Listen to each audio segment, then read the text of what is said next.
Preparing live stream. Wait, let me go into the right room before I do this. Oh, it's exciting. It's exciting, guys. It's exciting. Allow participants to join to choose room. Automatically assign or automatically move or assign room. No, no, no, no, no, no. Let them choose. Open all rooms. Join.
All right, one, two. I think we're okay now. Um, YouTube is streaming the main room. So all of you are here. YouTube is streaming you. So YouTube just been streaming Bernice just sitting down looking. So smile, Bernice. You've just been. Um, so let me do this.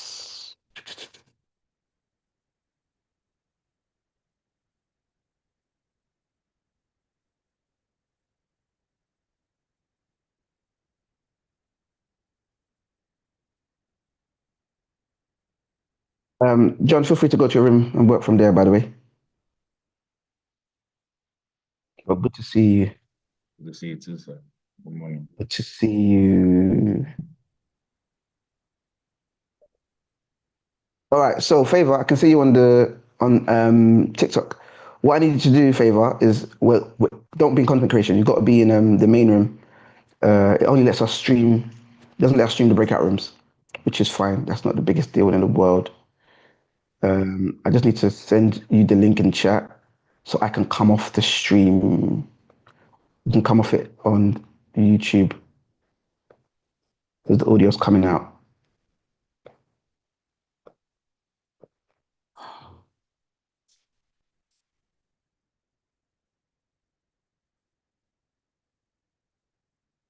So I'm gonna come off the stream on on YouTube. It's because I pinned myself. That I'm now remove the pin. Show all the lovely faces of the lovely people here. Doesn't just have to be me. All right, let's go. We're back now. Me and my friends will say we're cooking with gas. Muna, you can take that link now and you can send that link to everybody now. I could tell them to join that. I would ask that we can send it directly to Pelumi and AK because they both just tried to join just a second ago. Stella, you're on your phone. You better just hide. Um, can you guys see the YouTube? The thing is, if you're gonna watch the YouTube, be on mute. quick side note, systematic issue, right? Muna, you sent out an email yesterday Yes, sir. um, for to everybody, right? And we've gotten a lot of emails. Some people are saying they no longer use the email, the email no longer works. So please have a look at that. Let's get rid of all those people who, as in remove them from the, or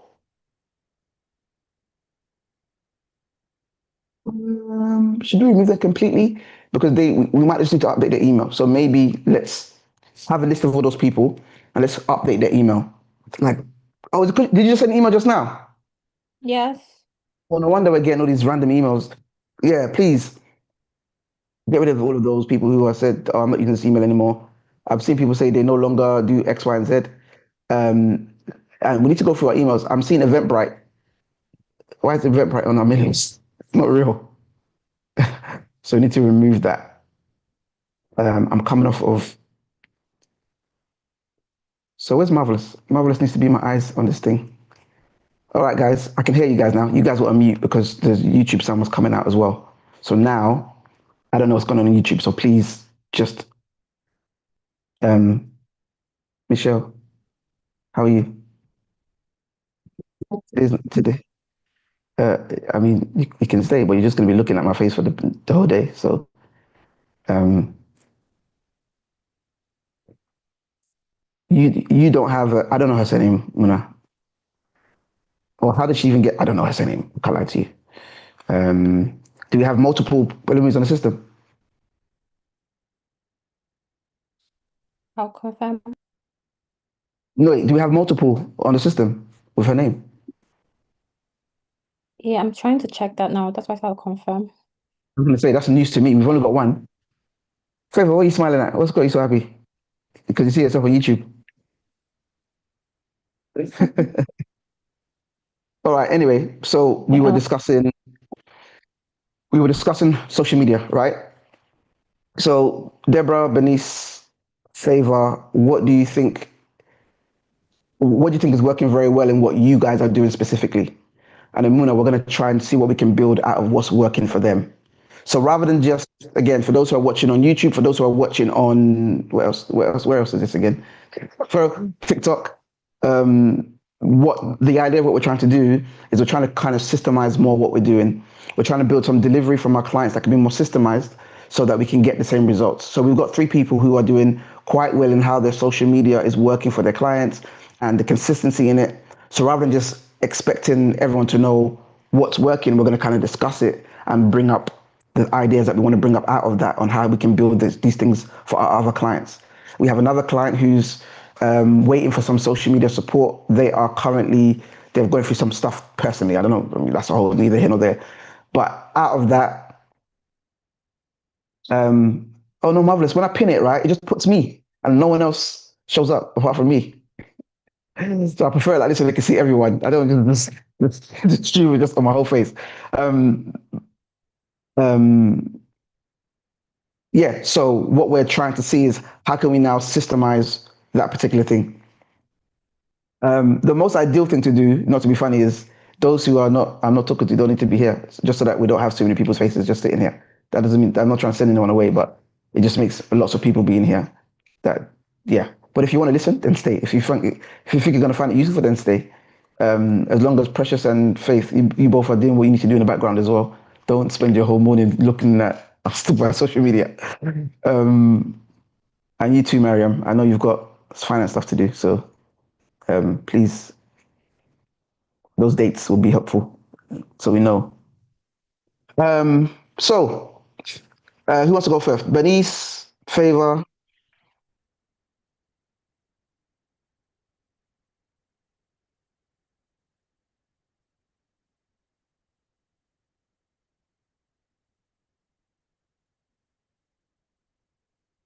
Leave me again. Ah, can one of you elect yourself? Okay, Mr. Chair, I'll go first. Go ahead. Okay, I think for me, what has actually been working so much is creative experimentation, in the sense that there's always need to try out new things so I can know what resonates more with what I'm doing.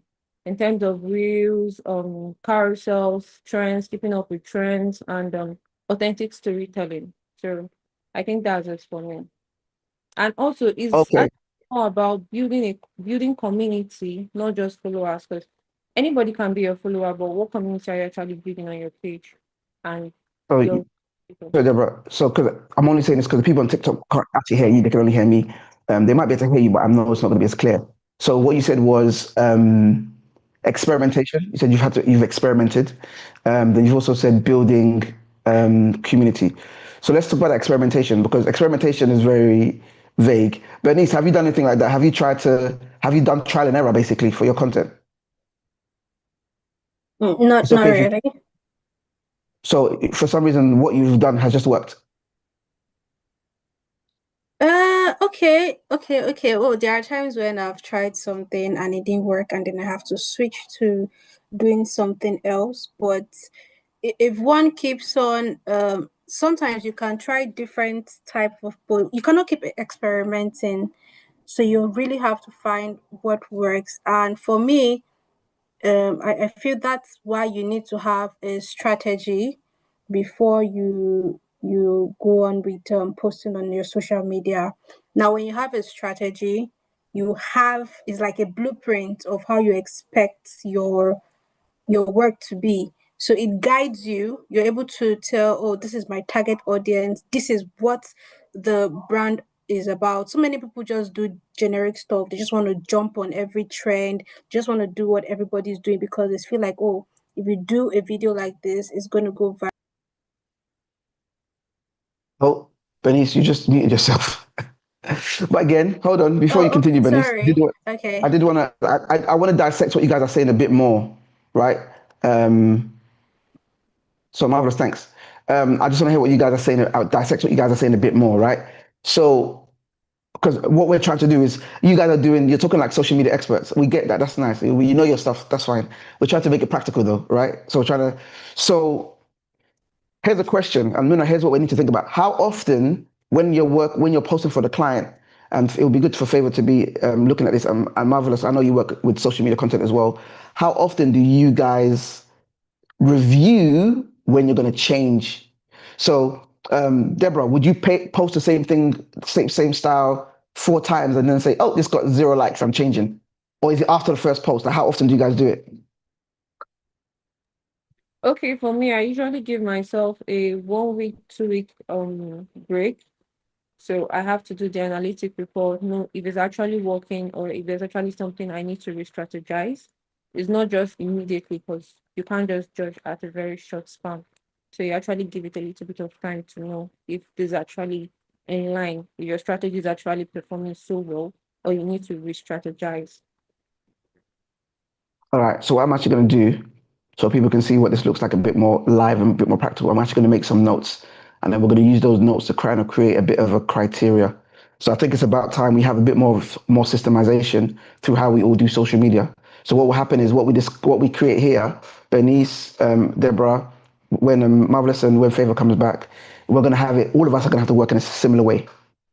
And what we're going to be doing is we're going to be kind of developing the social media together. If it's working for Bernice, and it's not working for you, Deborah, we need to understand why.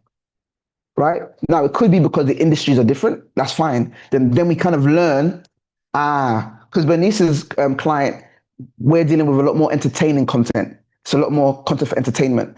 Whereas, Deborah, your client, the content is a bit more educational, a bit more, we can't entertain people in property. That's not really, but it's a bit more, we're talking about this renters bill that's coming out, and that's part of what the content has been about recently. However, they have been doing, when we finally got them to record, they have been doing a bit of a day in a life, showing their faces a bit more. While I pull up a document to start making some notes, Muna, still make your notes, so don't abandon your notes because of me. But while I do that, please, Deborah, very quickly, how has that been? Has that content gone out?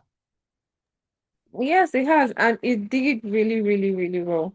I think we So, also some fan badges and oh, so yeah. so compared to the I guess the very serious, property is this, property is that, this has done a bit better in terms of engagement and Yes, 100 times better. 100 times better. Again, I mean, this stuff is not it's not new, right? It's not we all know it. We all know pages do better when people see a human being, when people interact with a human being. But you know, it's taken us what 6-7 months to convince the client to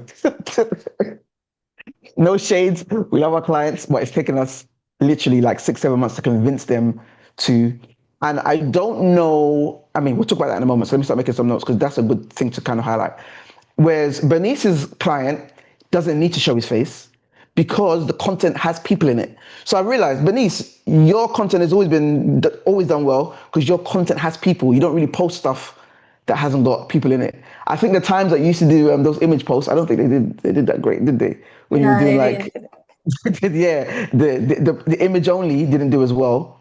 And again, everyone knows it, having people. But what we're learning from just what we're talking about with both your clients, for Bernice, hasn't had to have the client in the videos.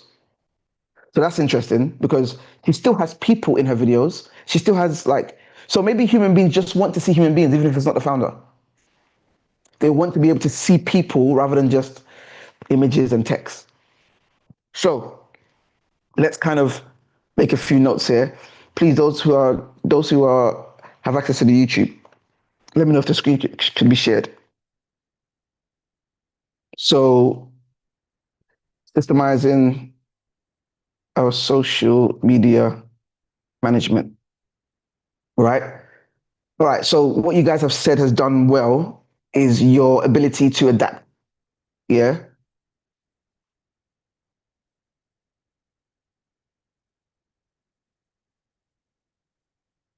That's important because we don't really know who social media is going to do well until we actually until we do it. I can't predict what content is going to work for who. I was speaking to a long-term friend and client the other day, Michelle Marby. She's on 100 and from like 50,000 a year or two ago to 167,000 followers. She's got her TikTok is blown up. Again, those who know about my brother know about my brother. 100. I think it's probably 200,000 now on Instagram. These guys have blown up on their socials multiple times. And one of the things that Dave always said to me is, you know, just showing up. So that's another thing that I know you guys do. How often do you guys post, Deborah and Bernice, for the client? How often? I post sometimes 3 times a day or 2 times a day. I don't want to jump out the page, but at the same time, I'm What did you consistent. say? Said I post 3 times a day. I don't want to jump back the page. So some people are posting 2 times a week. Bernice, how often do you post? Okay, for me, it depends on the platform. So for Instagram, I was doing 2 times a day before, but it was looking too crowded. So once daily now, and then for TikTok, at least 2 to 3 times daily on TikTok. So we need to talk to, where's Favor? Where did Favor run to? Favor, I know you do social media, but what marvelous Favor. Our team are posting more for our clients than we're posting for ourselves. We gotta sort that out. Okay, that is interesting. Hold on. I just realized people might be here, but I've only allowed it to show people who actually have their cameras on. So let me just double check who's here. That because I need Favor. Marvelous said post an original content. So let's get to that in a second. So the first thing is ability to adapt, consistency. So minimum once a day, right? So again, this is something that we need to make sure we're willing to do for clients and we're expecting clients to do for themselves. So this is where it gets interesting because, okay, and then another thing is human must be involved in videos. So I think that's important as well. I think it's different depending on the platform. Because I know LinkedIn, people can post articles but again, even on LinkedIn, so another client we work with that's doing very well, Ngozi, I know Ngozi won't mind me talking about her because we are partners in crime nowadays. So Ngozi has grown a lot over the last like year on LinkedIn. I think she's last I checked, she was on 28,000. She's probably on 40,000 now, to be fair, followers. So she's grown a lot. And again, she posts quite regularly. But even though she posts articles, she does post a lot of videos.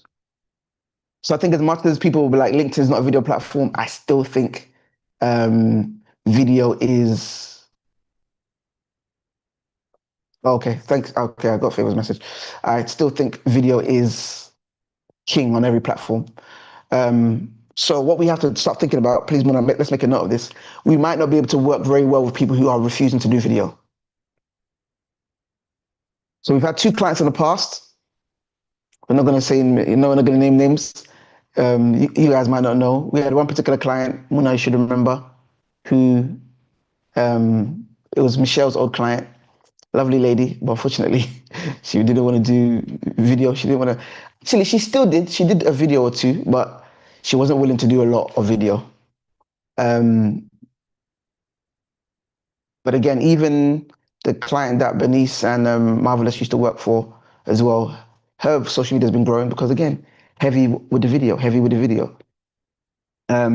Original content. So Bernice, you don't necessarily post original content, do you? Original contents are being posted, that if we're doing things like carousels, right? But when it comes to video, most of them are not original contents, but oftentimes they are like re-edited. Yes, so sometimes they're like re-edited to make it look original with us, but they're not made So from then scratch. so to me, that's original content then, because what you've done is you've repurposed somebody else's content. Because, you know, for example, when someone's got a video, I don't know if you've ever seen these things on TikTok where someone makes a video on TikTok and the video is good looking, like it looks like a good video. However, somebody else will come and put their own spin on it, and all of a sudden the video will go more viral than the original person.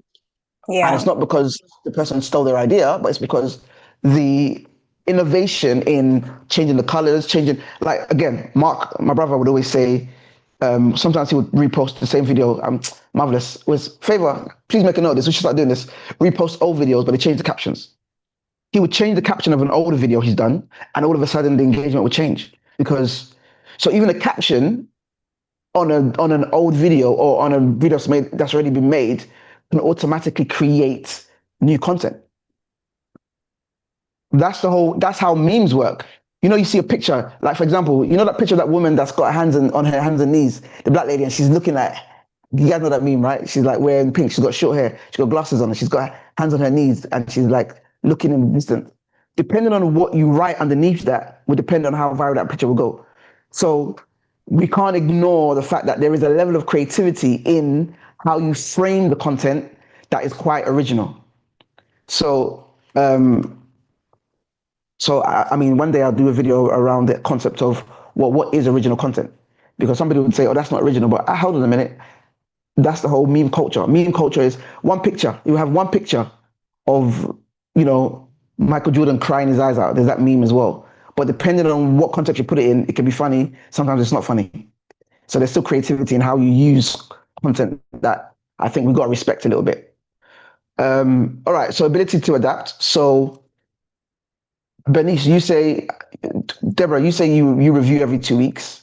Bernice, how often do you usually review?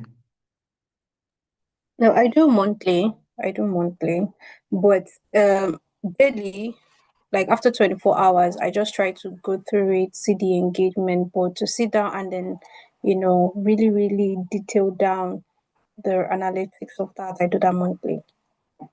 So how do you guys decide if you're like, this is a bad post, this just didn't work?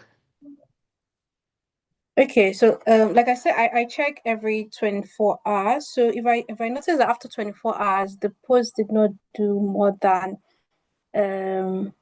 let's say no comments, the likes are very low, I already know that if it doesn't get up to like 10 likes in 24 hours, there's a high tendency that it's not going to move beyond that, because the way the algorithm work is that the more people like the post or the more people engage with the post, the more it pushes it out. So if in 24 hours you're unable to get people to like it, then it will be hard to get anybody to like it again.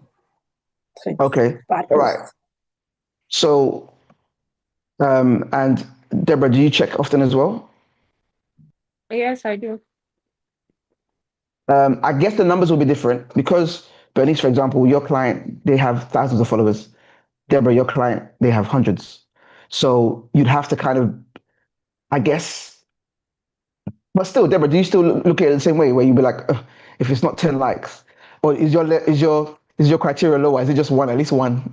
At least any like is a win because it's such a Actually, my criteria is lower, but then the baseline is if it's not getting any engagement or any likes at all, then I know it's definitely a bad post. mm, mm. Favor, do you care? Do you care about our do you look at our likes and say this is a good post if I post? Mr. Shayo, who's you saying that? Don't worry. I So, care. for example, it's funny because the reason I'm laughing is because if anybody follows us, when they follow our journey and they watch our videos, they will see that I complain about you a lot. Funny enough, I'm going to say on the live now, the last video was actually marvelous. I didn't realize the last video that I was complaining about the content, it was Marvelous's ideas, but I thought Well, it you was you 'cause I mentioned my didn't know. name. Yeah, and this guy, he even edited and put it out there. He allowed me to falsely accuse you in public. So, just so you know, that's your teammate. So, for me, Um, Mr. Shayo, I yeah. think I tend to focus on the platform that's performing the best. I appreciate where your audience are. And so far, working with Kemble, we have audience on LinkedIn. So why is your obsession? What's your obsession with Instagram? Because our TikTok gets more engagement than our Instagram. Our Yeah. Instagram, our Instagram, right? The engagement is you. I see you. You be liking, you post and then you go to your profile. No, Mr. Shayo, this is it. we know that Instagram is a tough ball to crack. We all know that. Well, I feel like Yes. platforms where if you genuinely put in the work, you will see it. TikTok and LinkedIn. TikTok and LinkedIn don't withhold your creativity. They don't make you.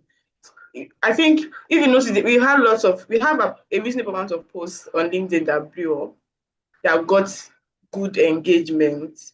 Because these are Yeah. posts that, when you say I want to sit in the post, I want to put my effort in the post and post, you will see the result. But Instagram will not do that for you. TikTok and LinkedIn know how to tell you, take your flowers. We saw what you did out there, you did well. So I tend to focus on those platforms that already give me credit, because aside from the platform giving me credit, I feel like I have more audience there. And we know that what Kemble does is more like B2B thing. So B2B is where LinkedIn is. So maybe Instagram is not performing, but I want to hold two platforms accountable that is working for me. The entire platform does not have to work for me, but let me have one or two that works for me. Yeah, I think where even on YouTube, Instagram is the one that does the worst. Even YouTube does better. YouTube works. Yeah, even I just feel YouTube like does better. YouTube is a platform where consistency is a key word. It works. YouTube works. If you're doing YouTube for a long time, you're going to definitely see results. Now, Favor, let's not fight about this. We're on live, yeah? So let's not fight. Yeah, However, sure, let's not fight. It's family. Let's take it outside. these guys, Deborah has said she posts 3 times a day for so you know who, I'm about to start saying names for their client. Bernice posts once a day at least, and then twice a day on TikTok for her client. Why is anyway? Why is ours different? Why is ours 4 times a week? Maybe. I know when they were answering this question, because I was on TikTok and YouTube live. I could not join the 3. It was noisy at the same time. They said it depends on the business. For what I know, Bernice works with an entertainment industry, and they need content. It's like when I'm working for Arasta and I want to post once a day. No, I'm going to even post 5, because every bit of Arasta is content. If she's drinking water, I post it. If she So it all boils down to the industry I'm working for. So you're just saying you're not going to post me multiple times? Okay, no problem. No, because what I think we'll do better instead is to post more of stories. And you know, for stories, I don't want to repost what I've been posted on the feed. That one is just another minor posting of stories. When I'm talking posting of, I'm talking about posting daily. For instance, your morning routine, how your afternoon is going, close of work things, stuff like that. That one is what is better.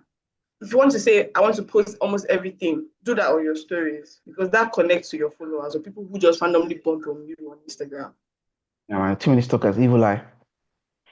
I'm joking. With our who said she has a point? I see where she's coming from. Who's that? That's you. Is that you agreeing with yourself? Is that? I hope that's not you on TikTok Sorry, it's agreeing not with me. yourself. It's not me. Please, I have to leave my phone there. I came here. When No, I'm joking. I think it's Faith. I think it's Faith. I think I I said, already have a wow. fan. You got a fan. That's good. That's good. And it might not even be you. They might even talk about somebody else. But okay. So ability to adapt. So you guys are saying. So I'm just gonna make a note of this. So we're saying if post gets no engagement.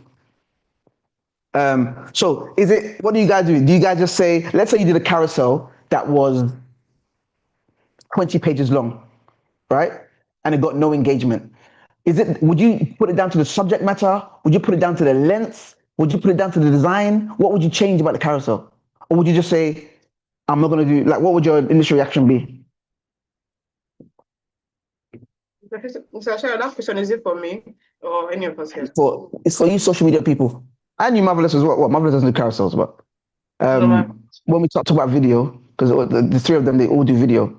So that's what I'm interested in knowing. For those who are just joining us, we're just talking about building our business, supporting our clients. We're currently just creating some systemized metrics and markers for our social media. We have like at least 3 to 4 social media managers that we're working with that work with other clients. The clients' pages are growing, our pages are growing. So what we're looking at is social media managers coming together and saying, what are we doing that's working? How can we systemize it so we can do it across the board for all of our clients so everything can grow? And because we have more clients coming in who want social media management, how can we make sure that whoever's managing their pages is managing it well? For those who are wondering why, part of what we do is we hire remote professionals. So the people that you're seeing on the live for YouTube, TikTok, you can't see them. They are people who we've hired from Africa. We've worked with them, we've vetted them, we've had different types of training with them, and we kind of put them into different people's businesses. So they're part of the Kenblue team, part of the Kenblue family, but they also work with their clients to help their clients achieve the goals that we have worked with the clients to achieve. So that's what the discussion is about. And we're just making notes because what I want to build at some point, because what happens is we start getting into these technical discussions about social media. We're now having a bit of a, educational time. But again, this is good for content because I know we can cut this up and chop it and screw it and whatever. But I also want to be able to, I should have done that. I don't want to disturb the stream though. Let me not do that. Because I'm wondering if I can record it on my camera as well as streaming it. I think I can, but let me not break anything. Where it's running smoothly now. Let me not go and spoil it. So I'm hoping that we're going to be able to turn this into a bit of a process. But again, I only want to focus on the things that are working.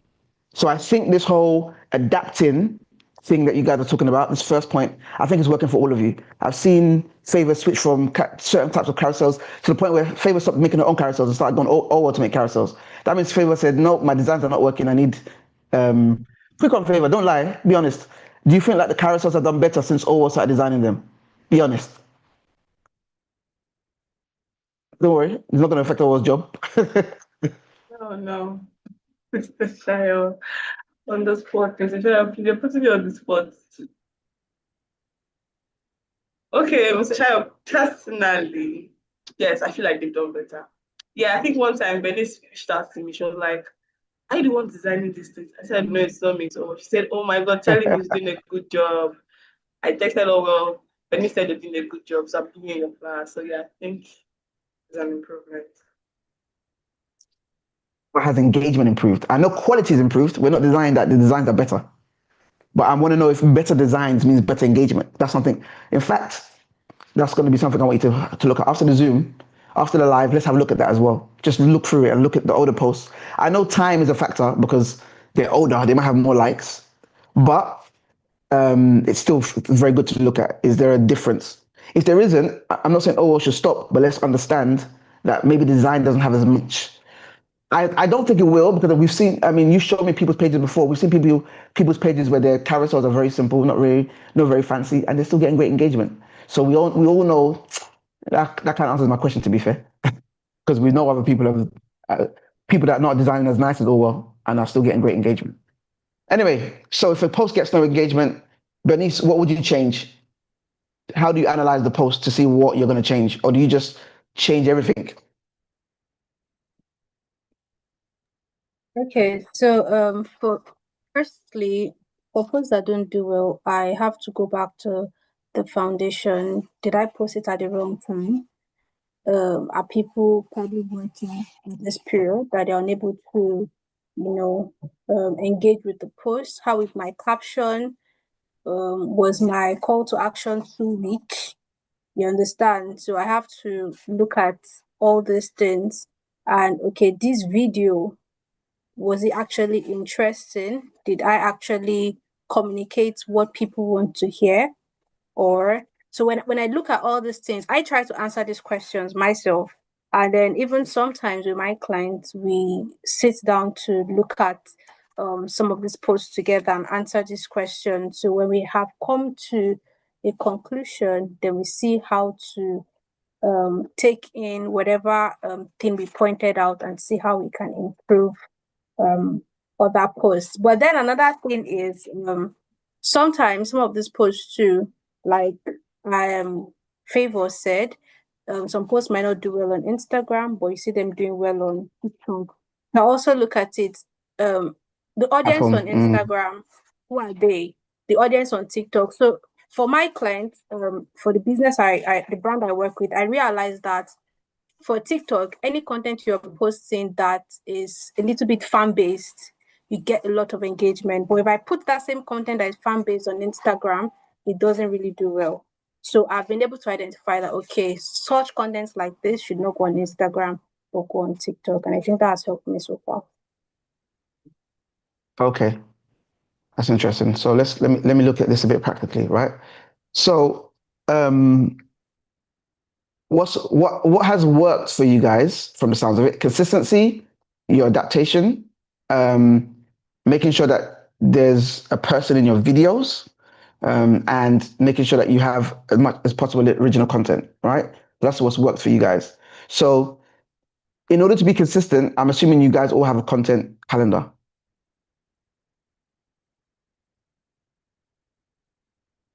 Yeah, just yes or no, Deborah? Yeah. Yeah. Yeah. Yeah. So Deborah, you got content calendar. Favor, do you have oh, so the live will end. What? Oh, 1 second. What's your problem? 1 second, guys. It said the live will end in 5 minutes. It's weird. No problem. Anyway, I had to do something where I had to slide a puzzle into the puzzle piece. It maybe thinks I'm AI. Maybe I'm just a handsome. So,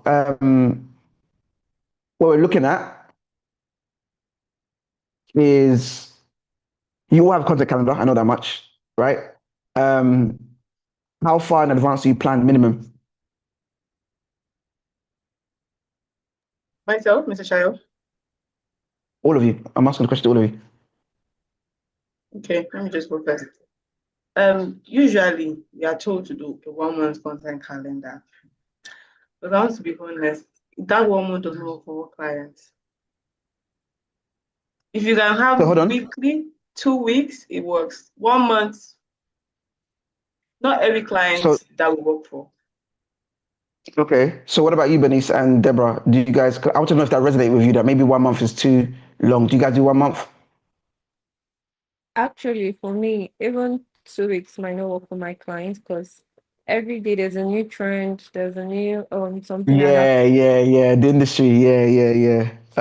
Whereas, fair enough, for us, and maybe we should do this a bit more. For us, Favor, we don't follow industry because our industry is like business, marketing, AI, and there's not there's not stuff we're not trying to be news per se. Whereas Deborah, because you're trying to build like almost like an information, trying to show them guys that you're trying to show the audience that you know what's going on. You have to follow news. So Bernice, how often do you? Because yours is completely crazy. How often do you have to? How often do you have a content calendar? Okay, for me, I would say weekly calendar can work for us, or it works for us rather.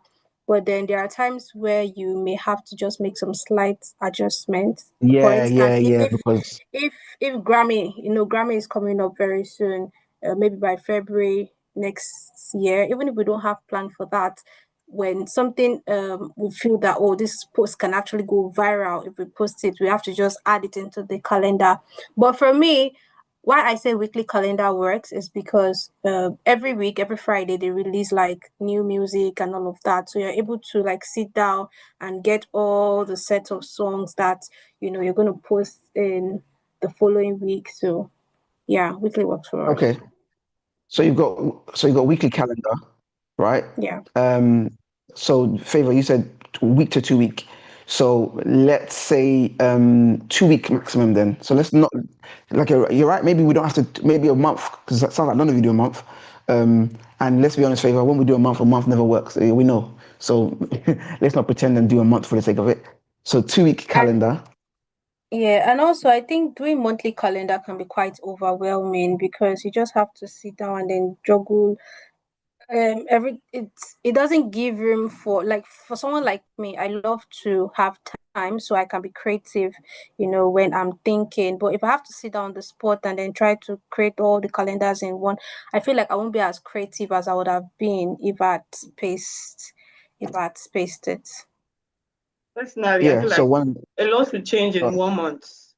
In fact, those your content calendar ideas will not be valid by 1 month. And I feel like another thing, Mr. Shayo, every industry have different things happening in that industry.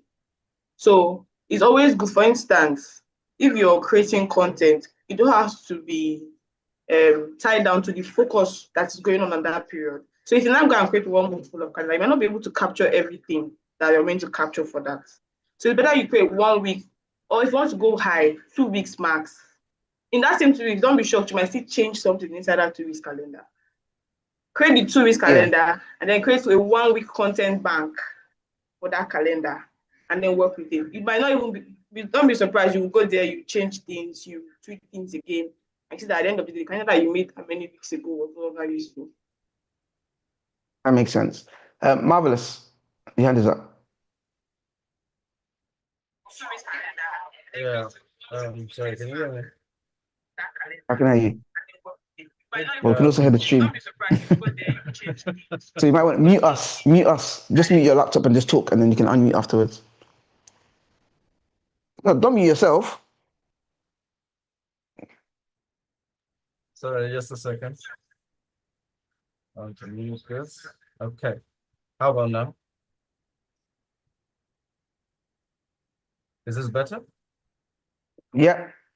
Okay. I think the only thing I was going to add to that was, while of course making a month-long content calendar is, as they said, subject to change, it's also good to have content pillars in place and kind of have like a template of, because while we're making room for things are going to happen, we also still need to put stuff out there. So we can't just say, oh, let's make a week because anything can happen in the next 2 weeks. I feel like it's always best to have 4 major pointers in place for each week. That way, whatever is happening, you can easily just wrap it around this structure rather than having to rebuild with every new week that you're entering. That was just what I was going to point out to that. Okay, that's a good point.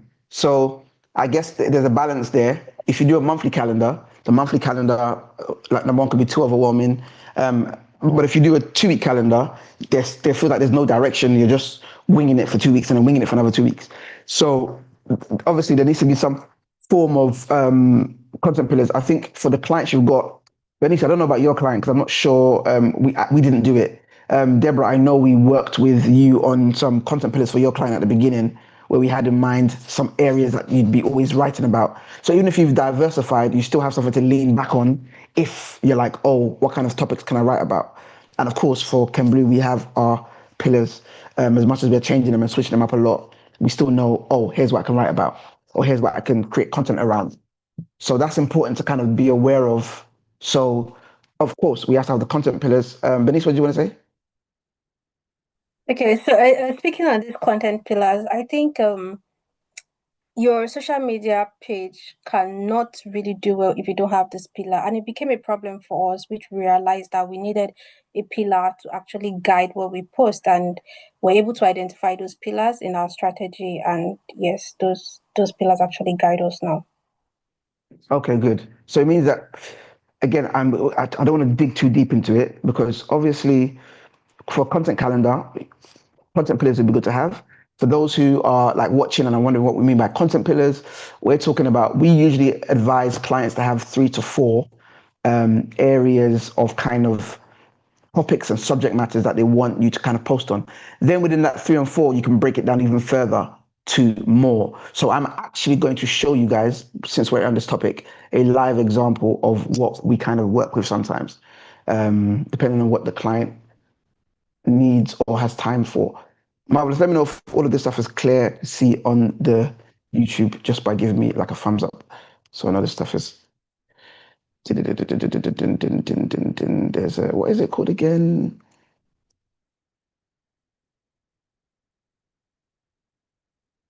What do you call this thing again? It's not a content calendar because you guys are going to have so many content calendars that trying to find what I'm looking for now is going to be a bit tricky. There is a particular thing we made before. Boom, boom, boom, boom, boom, boom, boom, boom. And what it does.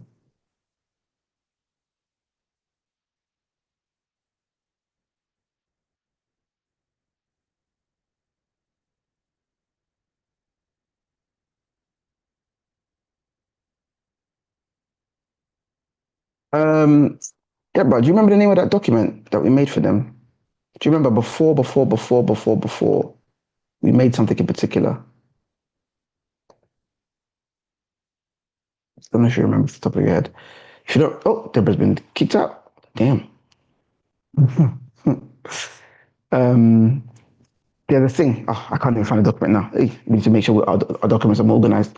I just don't remember the title of it because I haven't used it in a while. Because you guys do all the content stuff. When I type in content, it doesn't give it to me. It gives me all you guys' content stuff, which is. Deborah's coming back in.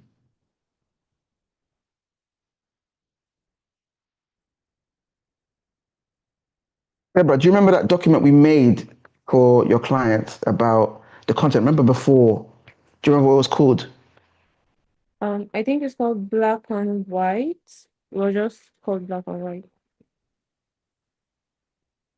So, Charlie, is it okay to share our screen, our folder online? Yeah. No. Deborah, that wasn't enough. Because this is the only spreadsheet we have under their name.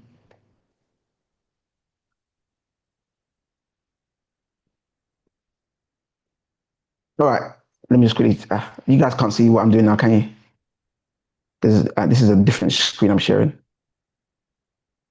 You can't see the Excel, right?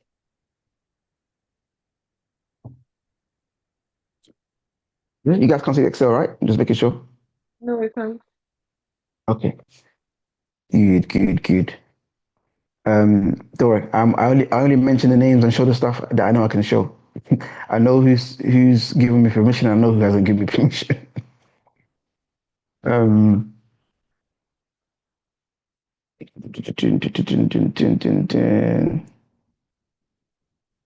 Oh, favor, before I forget, please make a note. I got some feedback. The client who had put it down, marvelous for our vlog.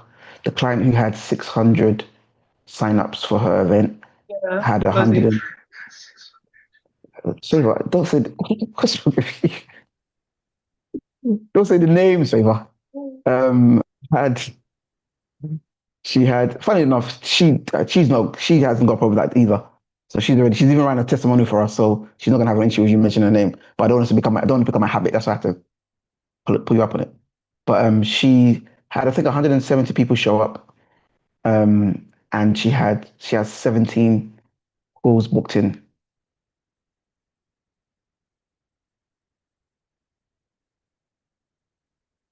Yeah. Good. So each of those people, I mean, even if she gets 5 people to pay, she's making over 50K. So that's wonderful. And I think I think it will be very possible for her to do that.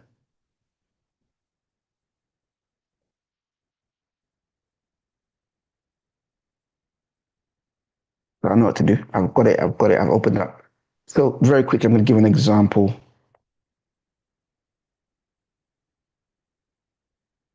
Something that we created with another client of ours in partnership. So if you have a look at this, for example, I've actually made this available. I'm going to share it again. I've actually made it available to our clients before. I'm going to share it again. So we got brand lens. We always tell people to use a character lens. So you've got product, you've got tonal, you've got category. So I'll explain this on a completely different day. This is actually something that one of our clients that we worked with, she's a social media manager. She went to a summit with TikTok, and they kind of explained to them how the large platforms kind of review content. So character content is what we're focusing on, content that has human beings in it. It has a character in it. Does that make sense? That's what we always focus on with our clients because it's the most effective type. Then you have like pillar. So we usually say, can you see 3 pillars here? So what we do is we have one pillar. So for Ken Blue, it's compassionate business. One of the pillars that we were having at the time when we did this was business that is focused around caring about people, caring about who people are. And then we came up with topics underneath that. So that's 6 topics there. Second pillar was systemizing internal structure. 3 topics there. Third was work-life balance. Does that make sense? So just for those who are wondering like what that could look like, this is 3 pillars: compassionate business, systemizing, and work-life balance. Then within those, you can break them down to more topics that you can turn into videos. I can write a video on impact attracts income. I can write videos about this all week because there's so many different concepts underneath there that you can talk about how impact can attract income. That's about providing value. That's about giving. That's about not being focused on collecting money. There's so many videos that can come out of that one particular topic. And again, that's one of the ways that we systemize. So this is like a system that happens in the back end, as I was saying. This is actually a nifty document that we've used before that you can put in the ideas, put 2 ideas for each, and it turns into a bit of a content calendar that automatically says week 1, week 2, week 3, week 4. So all you have to do is put the information in and it automatically generates a content calendar. So that's for like 1 video a week. Sorry, 1 video a day. And then you've got extra videos if you want to. Might even try and start using this again in the future. But this is like a systemized way to have a content calendar. So when we go back to what we're talking about today, let me switch over. It seems that our process for social media, social media management. To be fair, this whole thing is social media management. So let's talk about social media management for a second. So an overview, let's break down social media into a few steps. So what are the steps that we have? I'm just going to write it in simple terms: content. Then what do we have? Scheduling. Would that be you guys' next step? Content, scheduling.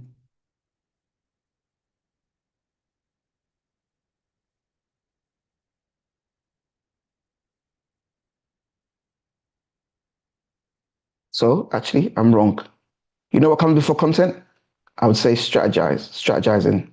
So you do strategy first, right? Ladies, don't leave me hanging. Marvelous. Yeah. So is that a general question? Yeah, I'm just confirming that what I'm saying is making sense to you guys. Yeah, strategy. Yeah, strategy, content scheduling. Um, Oh, Mr. Shayo. and then I guess analysis. Yeah, or let's say review. No need to be fancy. Review. Yeah, but I think there's supposed to be engagement too. The, Interesting is engagement isn't something that you guys do, right? That's something that you guys review. You don't do the engagement. That's why I haven't put it here. Do you get what I mean, Benny? Mr. Shayo. Venice is talking about the things that you do yourself, not the ones that the people outside, the things that are in your control. Yeah. Because we No, can't like you control have it. to So, respond to comments. When people comment, oh, that's sometimes what you mean. Okay, you have okay, to okay, okay. Yeah. respond, to strike, to prolong the conversation still. No, good Mr. point, Shayo, Denise. Good point. I understand you now. So when you say content, are you referring to Creation. when it's out? I'll be when it's No, creation. read. I'm referring to creation. I don't. Yeah, maybe the word you use there is I don't know. Yeah, no, I'm only putting some quick. We're gonna what's the word? Edit it. I'm just trying to get it out. So we can change it to content creation. So, guys, is this your process so far? Shall I be strategy and research? Yeah, research is very key. So hold on. We're gonna But expand. What? I was going to say research should even come before strategy. So what I'm even going to do is I'm going to put research below strategy. So research is something that is connected to strategy. So even if I put it on top, it's not part of the main process. It's part of the strategy process. Does that make sense? Yeah. Because if you think about it, it goes like this, isn't it? There's research here. Technically, let me do this. Technically, guys, there's research here.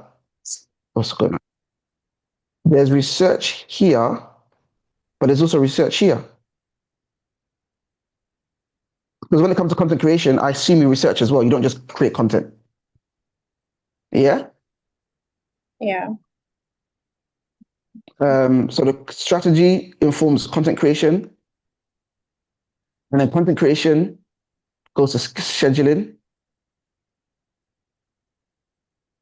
and scheduling that includes posting. So we don't have to write posting in there. That's a bit weird. Having a whole step for posting is a bit silly. So scheduling, then engagement, then review. Now, does your review make you change your strategy or make you change your... So let me even change this because review should be down here because it's something that you do after engagement like this, right? So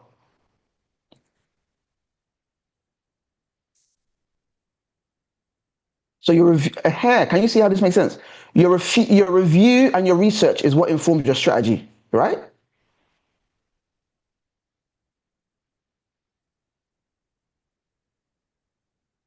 Ladies, are you with me? Yeah. So your review and your research, that informs your strategy. To be fair, even scheduling, research is actually no. That'll be part of strategy. So we don't have to put that there.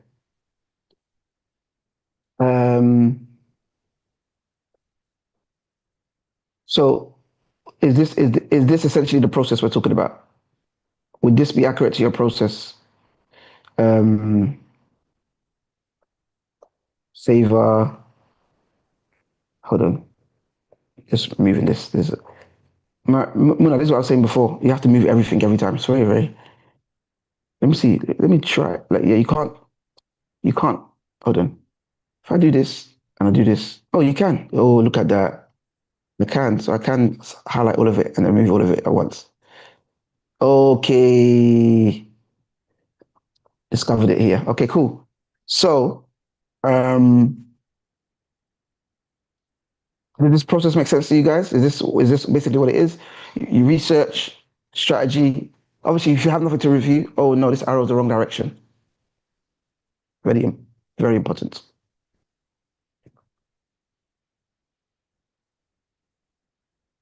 So, Muna and guys in general, in terms of when we're talking about building systems, the process is, these lines in between, these are all processes. So strategy is not really a process. Strategy is like a thing you do. Technically, content creation is not really a systemized process. It's a thing you do. The real processes are the things you do in between. How you get from strategy to content. That's the process. How you get from content to scheduling. That's the process. So these arrows, funny enough, are actually the system that we build for clients. Because that's what turns it from a conversation to like a reality. But strategy is just a conversation. Oh, what do we do? Oh, da da da da. But then how do you now turn that strategy into content? This line here is that process. Does that make sense? That's what we build when we build like systems for our client. So again, Deborah, Bernice, Favor's dropped off again. You have your strategy. Then from your strategy, you go to content creation. Then when you content, you go to scheduling. When you schedule, you do your engagement, and then you review and then improve your strategy. Yeah. So this is like your social media cycle. Wonderful. So what we are trying to say here is at the moment, all of this is intuitive for you guys, but we now need to make it systemized. So, in you guys' opinion, which of these do you think is the easiest thing to systemize? I think scheduling is easy to systemize because scheduling, isn't it? You can just set it up on. What are you smiling for? No, it's the way you said scheduling is the easiest. It just made me smile. No, is it not the easiest for you? Yeah, Is Mr. it? Shayo, how would you say that? Mr. Shayo, it's not the What? easiest. What out of all of these, scheduling is not the easiest? You think content No, creation is Mr. Shayo, harder it's than not. is easier than scheduling? It even makes your work worse. If you're not careful, it makes your entire energy to the entire, let's Oh say, no, I don't know. everything you've I done, don't you know not see the hard work. what is favor saying to me. How? Okay, how is scheduling? Because Hold on, scheduling is hold on, not hold on. easy. It's not fun. I didn't say is it fun. I didn't say which is the most enjoyable. I didn't say what's the most pleasurable. I It's said not which is the considered. easiest. It's not easy. It's not something easy. In your mind, what's scheduling to you? When we talk about scheduling content, what do you think we're talking about? What in your mind? Scheduling 2 weeks worth of content. To be honest with you, scheduling 2 weeks worth of content sounds like headache. But again, so does creating 2 weeks worth of content, right? It's not as though you think it's because favor. I'm not going to ask you because you don't necessarily create the content. You've got help. Let me go to the ones that have to do all of them solo. So Deborah, you that's doing all of it solo, no support. Which one is the hardest for you? Is it the strategy part? Is it the content creation? Is it the scheduling or is it the engagement? Okay, the hardest part is No, sorry, definitely the easiest, sorry. Not the hardest, the easiest. the easiest is actually the scheduling. If I'm Chuck, flying, oh, yeah, even Benice is shaking her head. Of course it's the easiest. Of course. How would that be the hardest? Once because you've got I it, you've got just a caption, you put it in and you schedule Tuesday at 5 o'clock and then you've gone to the next one. But go on, what do you want to say, Deborah? ours is because we just came from a long line of creating a strategy, content, and Editing. design, coming up with a caption, SOP optimizations, everything, and then scheduling is like a breath of fresh air. It's like Yeah, I told you. It's because Favor isn't stuck editing videos all day. That's why she doesn't realize it's. But guys, hold I on. prefer to Wouldn't you edit say? videos than schedule. Would you say? Don't mind. Look at Deborah's face. Deborah's looking at you like, girl. Especially when your videos have to be approved. So, okay, guys, wait a minute. Isn't engagement the easiest? It's the You know, easiest. replying to comments. Is that not the easiest? Engagement requires a lot of brain work because I mean, pre-work is not easy. You have So to again, yeah, this No, is I think okay. engagement Okay. depends on the kind of brand you work for. Mr. Shayo, I think engagement is more easy when you yourself as the social media manager, you are now like you've put yourself in the brand shoes a lot and understand the brand very well, that anytime any you can communicate for the brand. There are some brand that you work for, you've not yet understood so much. You don't know what you will say that you see your boss type you and tag you in the good chat. Why would you say this? And please delete that comment, delete that thing. You get. So I think engagement boils down to how connected you are to the brand you're working for. There's some brands that you understand them, you've deep yourself into the business, so you know what to say at every point, and no matter what somebody said on the comment section, you know what to say and you know how to engage with the people. All right, wait, can I say something? Okay. Okay, so Coach Ken. one of the reasons I said engagement is not really the easiest thing to do is if you're faced in a situation whereby, recently I started posting on LinkedIn and then I made one post and that post had over 280 comments, right? Now I have to engage. I have to respond to each and every one of these comments. See, at some point I was telling myself that if I had money, I'll just hire a virtual assistant. Guy, because even if I know what I am doing here, I know the subject of what the post is about. I'm into it, I wrote it. It is not easy to respond So to these hold on. comments. So imagine now having, okay. So hold on, Benice, hold on. So I understand what you're saying because no, Benice, you're talking about volume now, right? So that's engagement isn't you're talking about because again, John, you guys know who John's client is. We're talking about 250 comments on average. John is pulling his hair out, trying to respond to 250 comments like a week on TikTok. John doesn't even he's not even a social media manager, but the client is so overwhelmed, he has to help with the comments because there's too many comments. He doesn't edit the videos, he doesn't get involved, but even that in its own, but that's because of the volume, right? Favors is in a different position. We hardly get comments. We're still growing in our social media game. So engagement, but again, Favor still has a point in terms of the more you know about the brand, the more you know about the industry, the easier it is to comment. If somebody comes up now and says, if someone says, oh, they are a blah blah blah blah blah blah blah blah blah blah blah neuroscientist, and they said, shall I come and manage my social media? Someone says, oh, excuse me, which are the neurotoxic? I have to go into ChatGPT to come and respond. So every comment I have to make is going to be really difficult. However, let it be your client, Bernice. I can answer those comments. I can engage.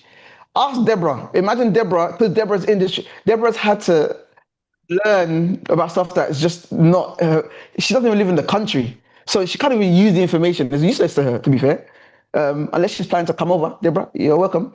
Then maybe it might be useful to her, but Deborah's the type that'll go to America before she comes to the UK, but that's a whole other story. Anyway, Deborah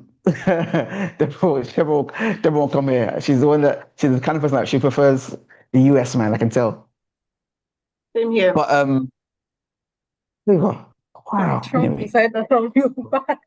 Wow, everybody says they prefer the. You guys don't start creating enemies for yourself. You know the audience that are watching this video is going to be the UK. Don't let them say, "Go then."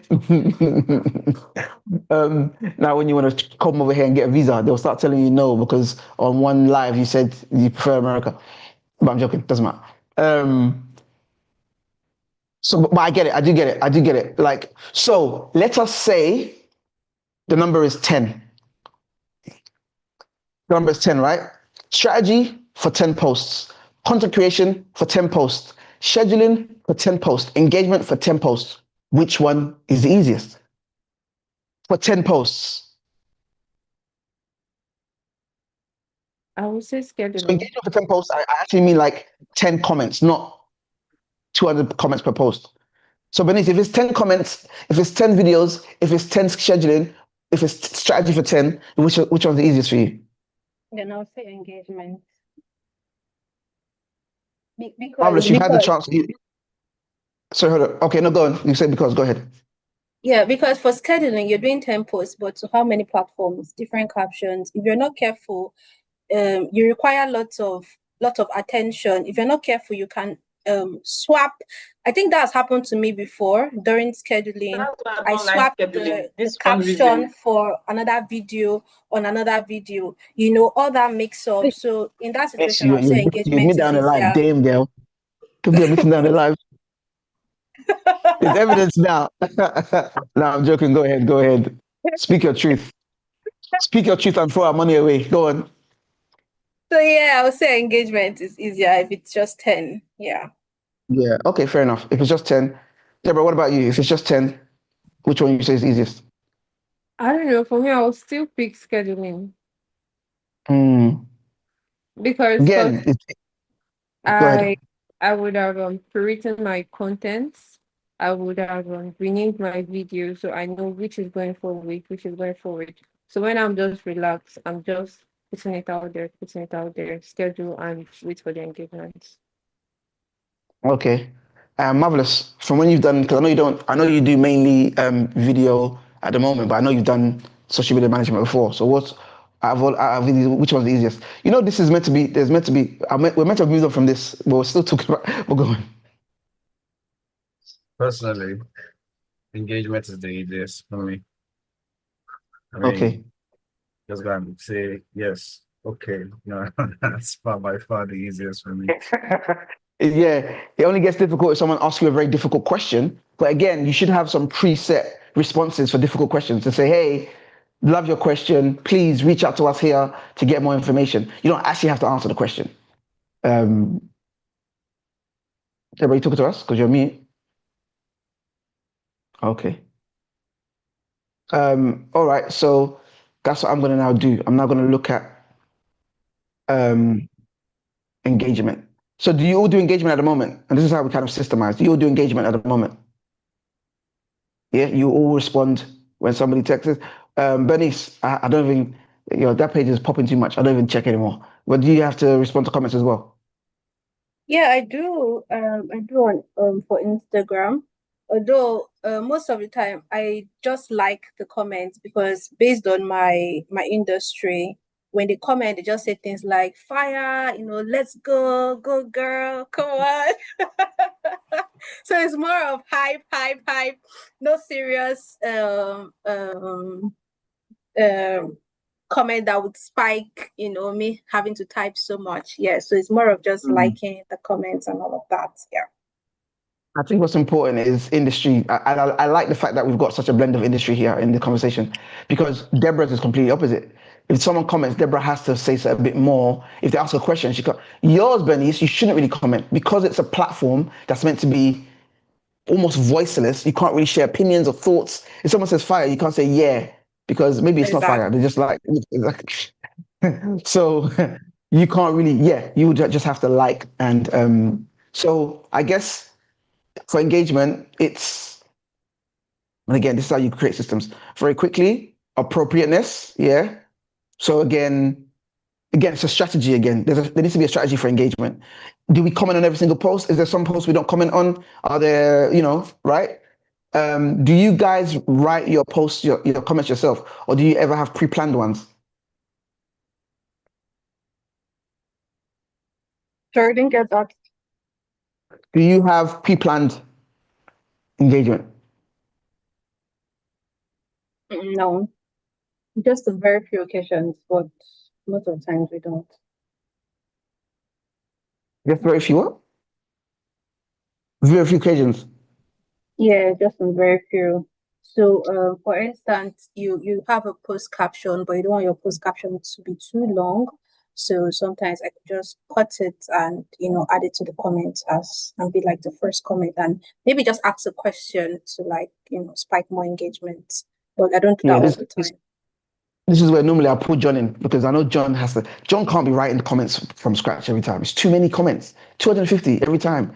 It's okay, it's great, that's not gonna work.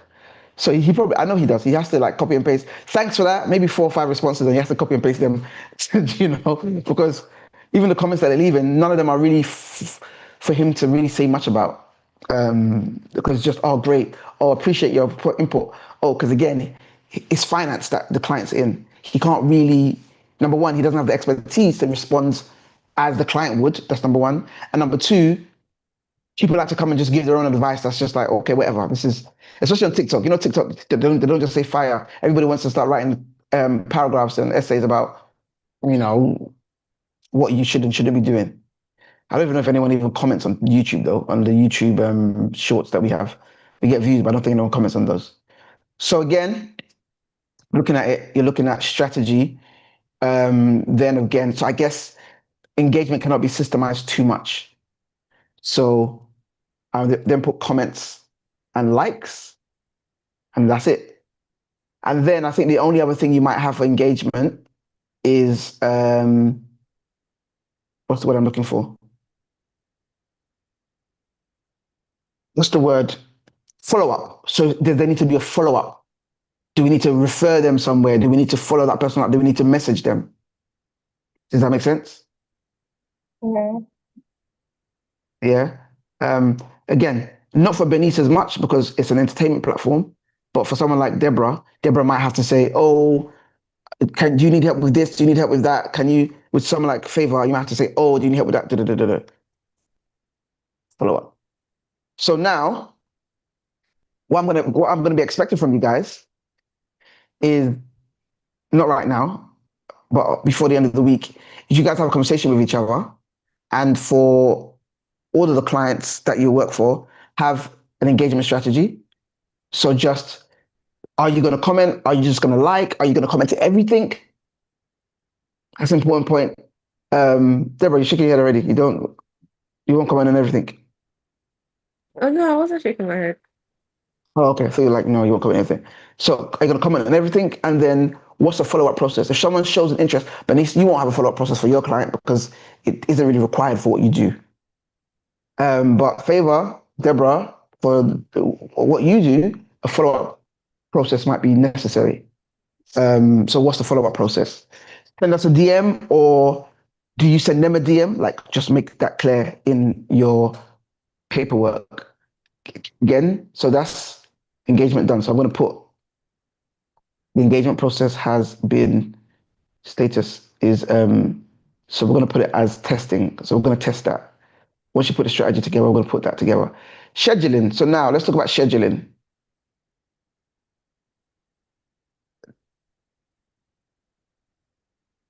Deborah, what's your process for scheduling at the moment? Now, here's an interesting one, right? Here's the problem with this now. Guys, there's a discussion going on in the industry, right? Well, so much of a discussion. There's a narrative that the algorithms don't like when you post from third-party platforms. Me and Favor discussed this already. Deborah and Bernice, have you seen that in your experience? Have you seen that posts that you post directly on the platforms do better than the ones that post from like the scheduler, like Cold Blue scheduler? When I heard of that update, I tend to try it out. So I started posting directly from Facebook. And I would say there was difference actually, because the one I posted on the same time from the software we used, and the next day I posted directly from Facebook the same time. The one from Facebook directly had a little bit more engagement than the one from the software. So I started posting directly.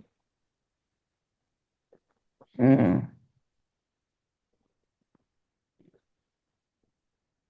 So it's supported directly. Okay. Okay. The one But is okay. somehow, I would also say engagement has to do with how well you engage on your page, because you have to engage before you post. If you just make a post without engaging a bit on your page, they won't really push it out. What do you mean by engaging on your page? Open your page, like content on your page, scroll through your page, be active on it, like and all before you post yours. But if That's all an you important point to make. Deborah, why didn't you say this before? Hold on a minute. That means we have to change what we put here. Hold on. Let me show you what I mean. So this is gonna have to move because I know Favor does this, and then I started doing this over the weekend. So that means in this process there needs to be another engagement. There needs to be engagement earlier as well. So that means after. So what I would say is maybe after strategy, before content creation, there should be another step here called engagement. So once you've done a strategy, while you're creating content, you should be engaging.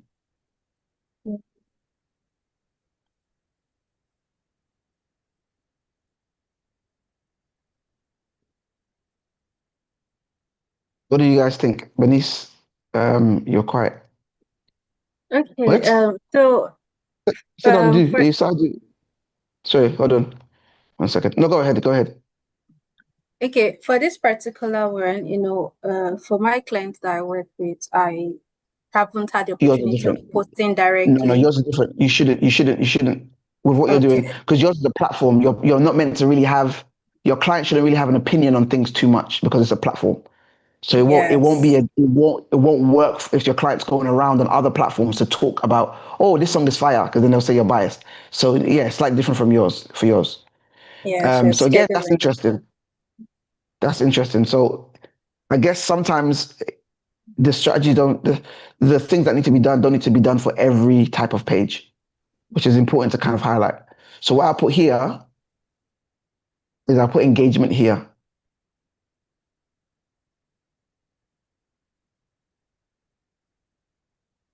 But this is why we have to talk about, this is why we have the conversation. We wouldn't have realized that that's an important element. Community engagement. Then I change this engagement to post engagement. So engagement in your posts, this one is engaging in your own community. Yeah, does that make sense? So this is clear that community engagement is something that always has to happen. That's why it's not in the flow. It's a general thing you have to be doing throughout the flow.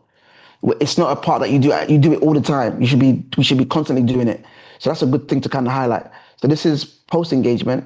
Let's just now talk about community engagement. So we have not too long left of the stream anyway. Let's talk about community engagement. So Deborah, what do you do? I know Favor does this as well. I know, Benice, I understand you don't do it because of the nature of what your client does. That makes sense. So Benice, not Benice. Deborah, what do you do? For community engagement on the page, Yeah. Mm-hmm. I engage with content that resonates with the brand I like, and sometimes I actually go beyond and posting advertisements on their own page for my own Whoa, clients. whoa, whoa. That's okay. Whoa. That's so you go to another person's page and start advertising your client services. Oh. Not like, Don't let them block you. you need this, Yeah. we actually offer the services, and it works sometimes because you Oh, I get it. I get that. Oh, so you don't mean a competitor, you just mean another page, right? You yeah, don't go to another essay agent and say, hello, essay agent, if you need, and they say, hello, comments, come to us instead of, yeah, because that's going to present the client. And we know your client, they won't like that if you went to something. But if you mean you go to like another related, a page that has people on there that might need the help, that's good. That's a good idea. yeah. So most times Um, someone saying Go things ahead. like, how do I get this? And I help on it and be like, oh, we actually offer these services. If you don't mind, hit us up on this line, or just click this link to contact us, something like that. Yeah, that's a good idea. That's a good idea. Okay, so we've got comment on posts. I guess that's it. It's not really much of a process. That's it.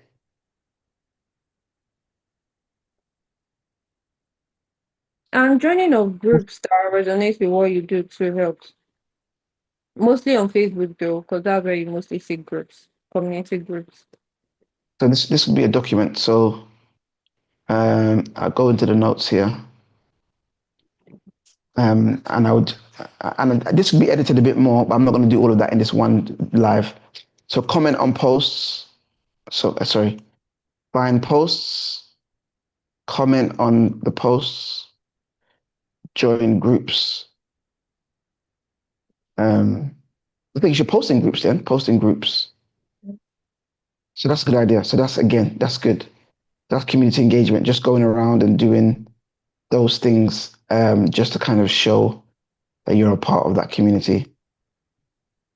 So that's engagement, that's community engagement. It's community engagement. Do you actually, but you have to be willing to go back and forth. If somebody asks you a question in that post, you have to be able to go back to it and help. So I just actually want to make a point. So Favor's not here, but she would know what I'm talking about. Marvelous knows what I'm talking about. This year, well, next year, we're going to be talking a lot about the 1%, right? And the 1% is the 1%, the actions you can take that increase your productivity and your success by 1%. Now, again, look at what we're talking about here. Social media, right? A lot of people think social media is literally about the content creation and the posting. That's what they think social media is about on its own. They don't really appreciate the post engagement that much. They don't really think about the reviewing and the strategy. They don't think about the research for content creation and the research for strategy. And they sure as hell don't think about the community engagement. A lot of people, like you said, like Deborah just rightly pointed out, have social media platforms, and all they do is post when they want to post. I've been doing it on LinkedIn a lot. I've been trying to comment on as much as I can comment on, just commenting on things on LinkedIn to engage. And funny enough, the more I comment, now when things are posted a bit more, people actually come and engage. Because you know what's the funny thing about LinkedIn? I do, everyone does it, specifically LinkedIn.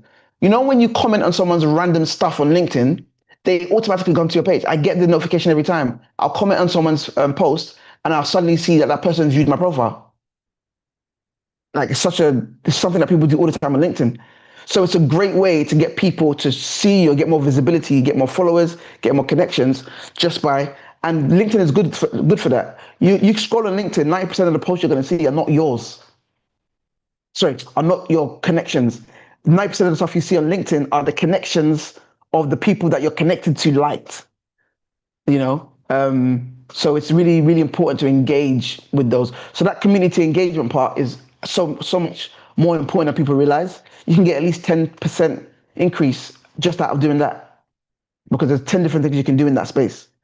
So this is kind of like what we're looking at. The reason why we're looking at systemizing is we're looking at what works, right? We're looking at what people are doing. And I'm going to highlight again what Deborah said.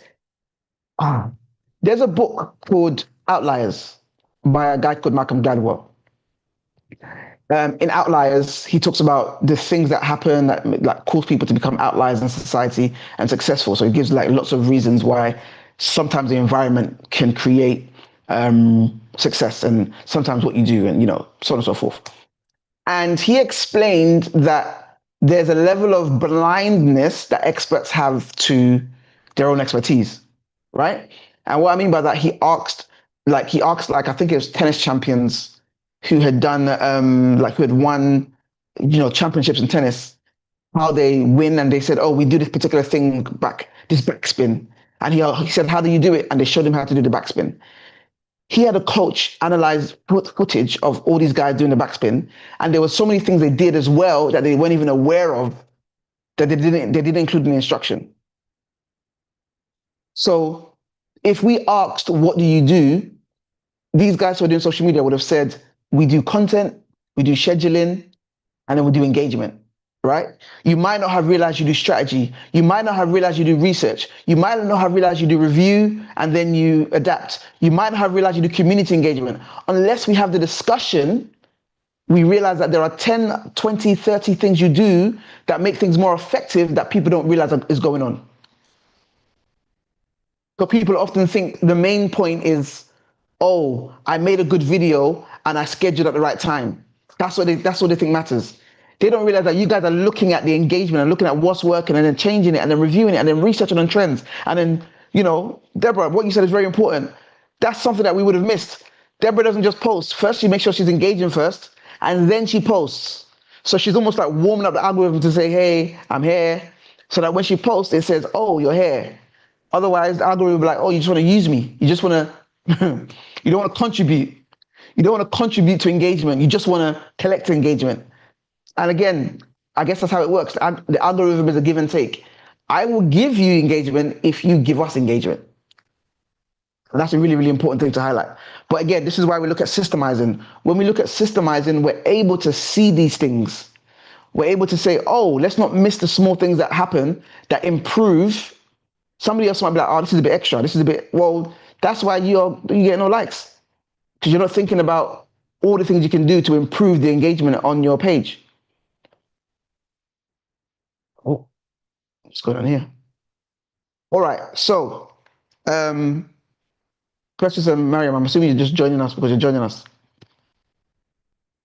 Yeah? Mariam, you just abandoned me.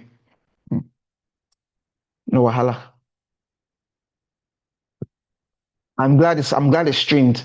So I have evidence that because you were here at the beginning. It's on the stream now. Now you can't deny it. You can't even, it's on the stream that you were here at the beginning and then you just left. And on the stream, you see that I looked for you a few times.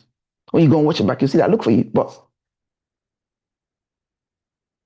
I'm just glad that I have witnesses and a record. So when I complain about it, you look at me as I'm being unfair. But now at least we have witnesses. All right. The next thing we're going to kind of look at systemizing is going to be scheduling. I am not even going to try and systemize content creation. That one, I'm not going to try and do that. I think that one has to be, what's the word?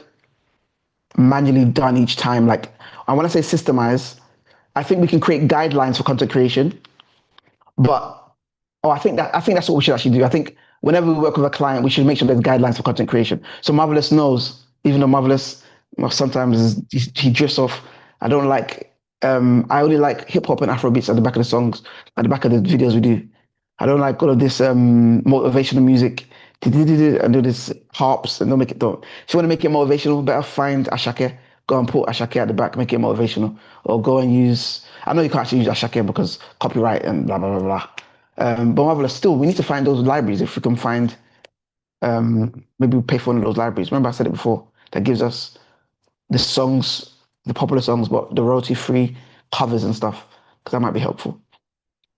Anyway, so let's talk about scheduling. Now,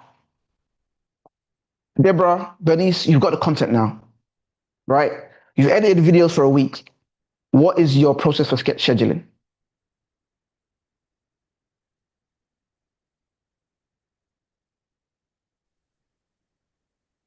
So for me, if I'm able to maybe create all the content, I can just pick a day in the week, maybe a Thursday. Oh no, sorry, Bernice. I mean more practically. You edit the videos. Do you keep them in a folder somewhere? Do you keep them in a file somewhere? Deborah, do you like save all your videos in one place, or like what do you do? Okay, for me, I have a Google Sheet where I keep all my videos. Then for design, Canva, How do you keep? Wait, Deborah, how do you keep videos in a Google Sheet? I put it to my drive and then keep it there. Exactly. So you have it. Okay, huh? So, Bernice, does that say? Do you have all your videos on a drive as well somewhere? I just have them on a folder in my system. I don't have them on a drive, so I just schedule directly from my system, upload directly from my system. Someone's trying to save data. So you're trying to Something save like data. that. But that's because does your client not have to approve your videos first? No, he doesn't. He doesn't. It gives me That's that why. liberty. Yeah, that's why. Because you don't. That's because you guys work so well and so long. He's like, yeah, just edit. And worst case scenario, he'll tell you to take it down and re-edit it. It's not even that deep. He's quite easy like that. He'll just say, oh, take it down, edit it. But a good practice for future for people, anybody else, will make sure that they save it on the drive. So, Deborah, you upload content to Drive. So upload content to Drive. Then you put them in a document. Yes. But before that, I have a Google Documents where I keep all my captions. I don't know why, but every caption I write, I store them there. Interesting. Okay.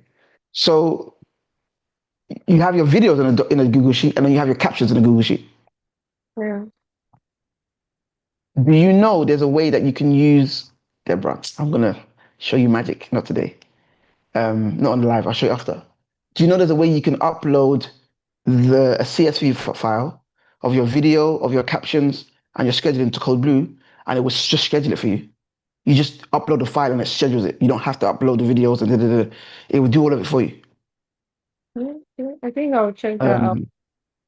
Yeah. So you can, because you're already doing a spreadsheet, you might as well just, all you have to do is add the dates, the times, and the platforms, and it will go. And when you upload it to Code Blue, it sorts it all out for you, and then you just see it all scheduled automatically. You don't have to,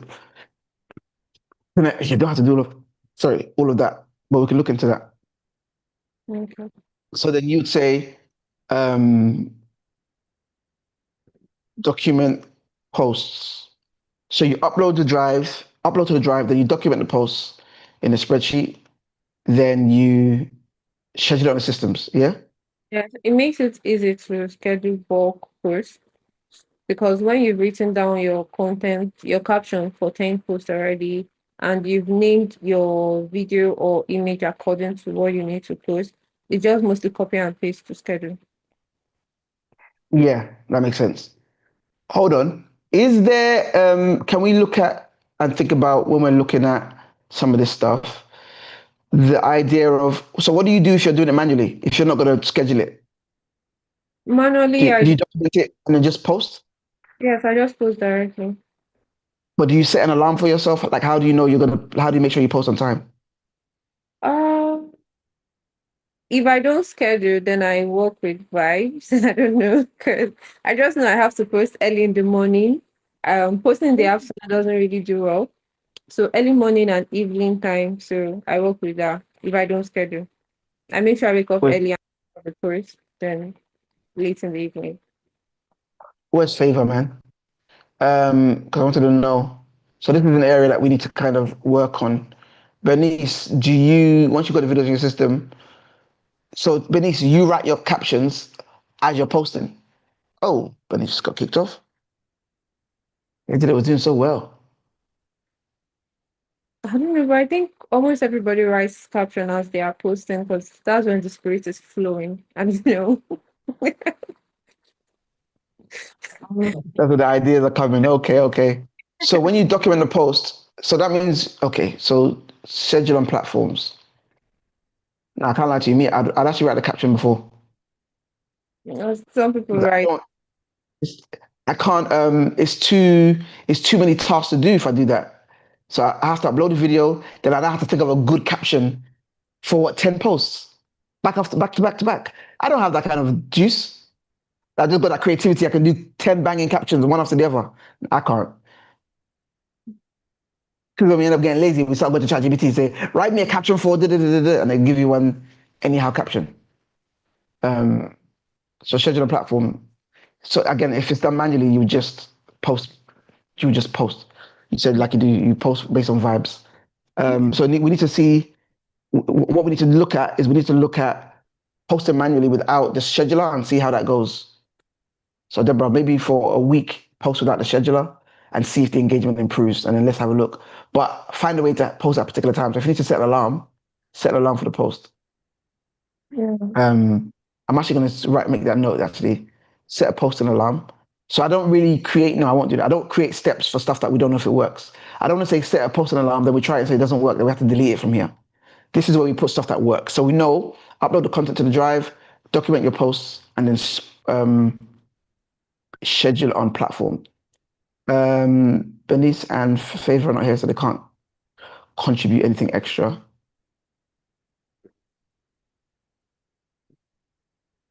But that makes complete sense, and I think I don't think there's anything spectacular we can do.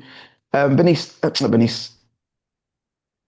Hey, Deborah, I don't know. I don't think there's anything spectacular you can do. So this is what's interesting. Each of these sub steps, right, are not actually fancy. Yeah. There's nothing complicated about engagement. Hold on.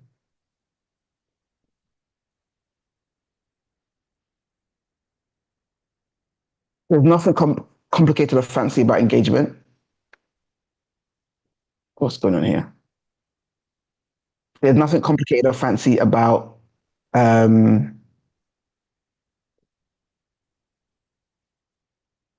about community engagement. There's nothing complicated and fancy about scheduling. But I think it's the combination and consistency of all of these that is what makes things work. Yeah.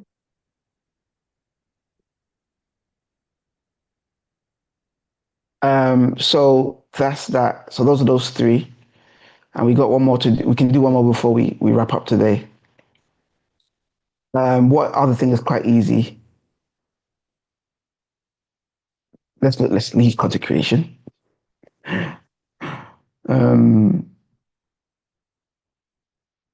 But even in content creation, there's a few things that we should break that down another day, definitely not today. Let's talk about review.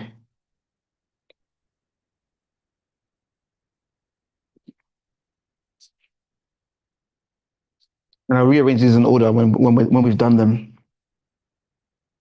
So reviewing. So Bernice, actually, I've got Bernice, I've got Marvelous, I've got Deborah. And one thing you definitely guys do very well is the content creation part. So let's actually talk about it. It's important. So guys, all three of you do video, right? All three of you do video quite well. Can you each tell me your creative process with creating video content? Or let's break it down. Bernice, you there?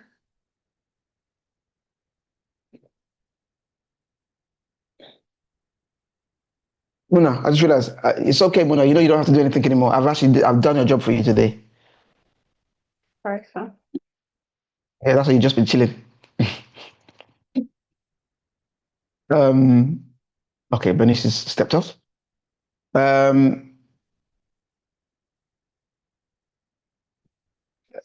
Marvelous and Deborah, what would you say? What's your first step when you want to start creating content? What would you say is your first step? So again, you've got a content calendar.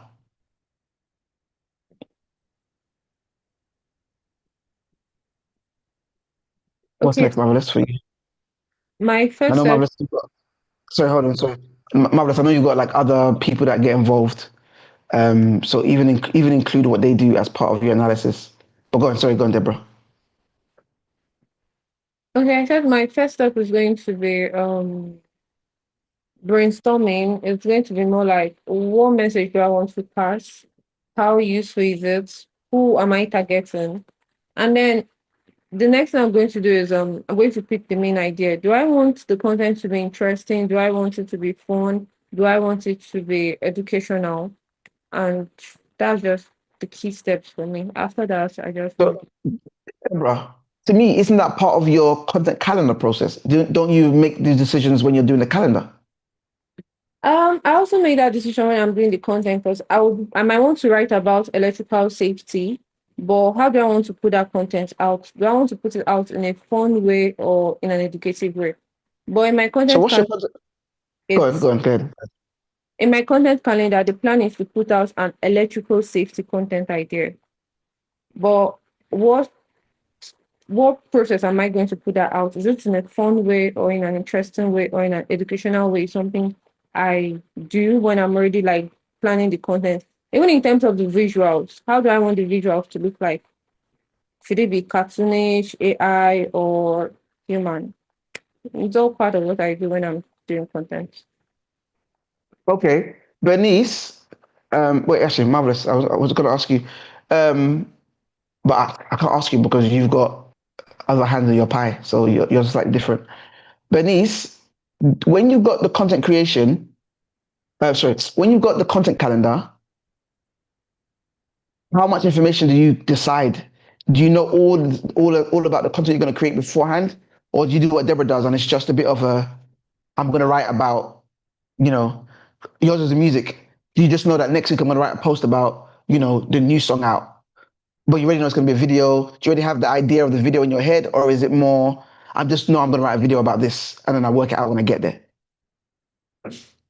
Okay, so for most times when it comes to videos, I always have the idea in my head that, oh yeah, it's a video I want to do, and No, sorry. No, Bernice, I'm asking, when you're doing your content calendar, have you made that decision already? It's going to be a video. It's going to be before you start making the content. When you made the calendar for 2 weeks, or you said yours is a week. When you make your week calendar, do you already decide what kind of content is going to be, what's going to be included when you're writing the calendar? Yeah, I specify if it's going to be a reel, I state that there. If it's going to be a carousel, I state that there. You know, the type of post you're about to make will determine. For instance, I'm doing new music, yeah. I can't use a carousel for new music. It definitely has to be a video. So I have to put that there that yes, this is video. But for other kind of content, maybe if I have to do like a carousel, anything I know that, number one, I myself am not able to shoot a video, right? So anything I know that I cannot shoot myself, I automatically just make that a carousel or a static image post. So for that kind of content creation, I make sure that I have to do my scripting, and then I already have like templates created, and then just fit them into those templates, and then that's how I create my content. And even for the videos too, I kind of have a template I already have created, so it makes the work easier for me. Okay, so I guess it's quite straightforward. Then you guys do content calendar. I just realized I don't need to necessarily know about the details of how you make your video, because that could be different from everybody. I think that's okay. So it's technically content calendar. Then once you've got the content calendar, do you go straight to making the content after? You have to do your scripting. You have to script your content. Even if it's a carousel, you still have to write the script. Okay, hold on a second. Content calendar.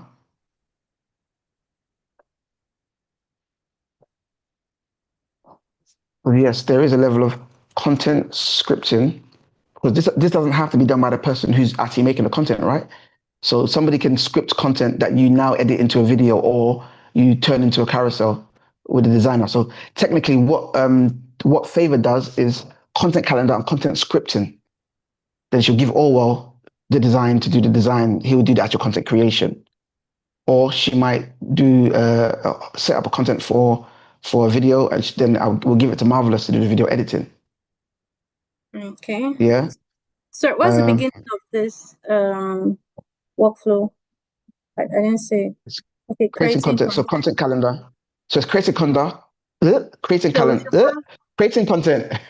So content calendar. Content scripting. Content scripting. Then I guess then it's content creation. Post type. So no, isn't post type going to be part of your content calendar? Like you said, you say it's a reel, blah blah blah blah. So you decide all of that. Then you do your content scripting. You now say, this is going to be the carousel. I'm going to have this content. It's going to be on this page. Here's the caption. Here's all the information. Then you'd actually create. Because some people, they create their carousel, but that's not good. That's not the best way to do it. You should actually have the content scripted beforehand, in case you need to run it by your client first.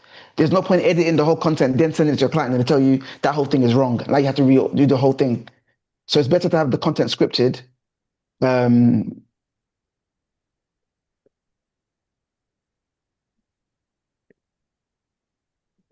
Deborah, so I think under this content calendar, you should indicate the post type should fall under content calendar. Yeah, but we're gonna have to break down what the content. So what I would do is I would actually have a criteria and checklist for what a content calendar should be. So I wouldn't put it in this process, because it's a process in itself. Content calendar is like something you have to do on its own. So that would have to be underneath it. The same way when we did upload to Drive, we didn't mention what Drive, we didn't mention how. We're just letting it know that's the overall job there. You upload to Drive, you document the post, then you schedule. You create your content calendar, you create your content scripting, then you create your content creation. So we're just setting the steps. The question here I want to look into is, where does approval come in? So Deborah, do they approve your content at scripting? At scripting level? For me, I don't need approval, but I would say at scripting level, that's when you need approval. So again, I realize eventually you don't need approval. That sounds, again, like Bernice she doesn't need approval anymore. You don't need approval anymore. Marvelous is still being tied up in approval that he doesn't need. I already said I'm going to get them to remove it. It doesn't need approval. This is a problem when your marketing team is too big for its own good. Now he's doing approval. But for me, I don't need approval. I'm happy with my boss's videos. He doesn't need to get approval. Felicia wanted to say something. Can I say something about this? So I think the stage where you need approval between content scripting and content creation most times actually depends on the client you're working for. Now, if your client is the type that don't like reading all the bulky stuff, they might find it very hard approving your content script. Even if you send it to them, they might not even create that time to go through it. But when it's already looking all so nice, the graphic, the visual, they're easily able to point out, take this out, or don't write it this way, or don't do this way. But then that now has a huge toll on that are creating the content, because we could have avoided those mistakes Yeah. So what are you saying? earlier on. So what I'm saying, it should actually come content scripting, but it depends on your client. Some clients, you will wait for approval 1 week, 2 weeks, they have not read your content scripts. But this is why we're systemizing. We're systemizing to work out when is the best time to do it. And if we're saying, oh, my batteries are 1%, so and thank God it's 12 o'clock, so it's okay for the TikTok to die. Oh wait, I got chargers here, don't worry. I just forgot I've got a charger. I thought my mic isn't connected, so I can. We're even meant to round up because it's 12 o'clock anyway. So yeah, it's charging now. Oh, it still died as it was charging. Oh, TikTok. Well, I already warned them, so thank God for that. So again, as we just said just now, you've got content calendar, you've got content scripting, you've got content creation. And I agree. But here's what we're talking about. Here's why we systemize, Benice. We systemize because we need clients to follow the procedure. So what we will do in future, the clients that we work with, we'll let them know you have to approve at scripting. And if you don't approve by scripting, we're going to post. So if you don't, you give somebody 24 hours. If you don't approve, we're going to move forward with it and we're not going to edit it afterwards. Now that sounds harsh, but what it does is it makes people wake up to say, look, because again, we're here to do it for you. We're working for you. We're trying to support your process. If you're going to be finicky about what's posted, you better check. But we can't slow down your growth because you want to get in the way. And we can, but at least we're going to make it very clear that it's you that's in the way. It's your fault. I always make that very clear to clients that you're the one who's delaying your own growth right now by not working with us to make sure things get posted at a reasonable time.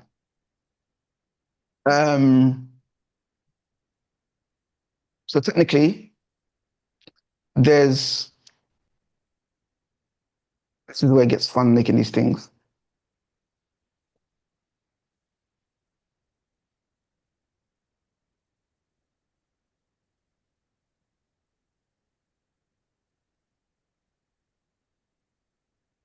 Oh, wait a minute. Hold on. So this is the last bit I'll do.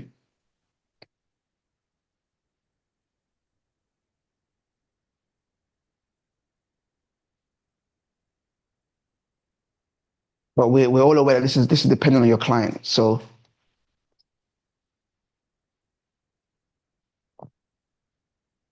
what's this? What? It connected from a whole different section. Oh, what? I don't know why he did that.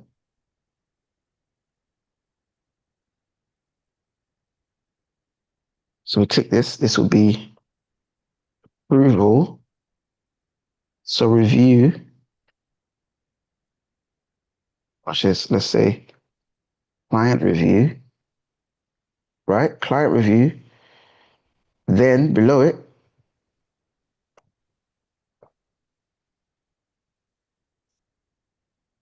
approval.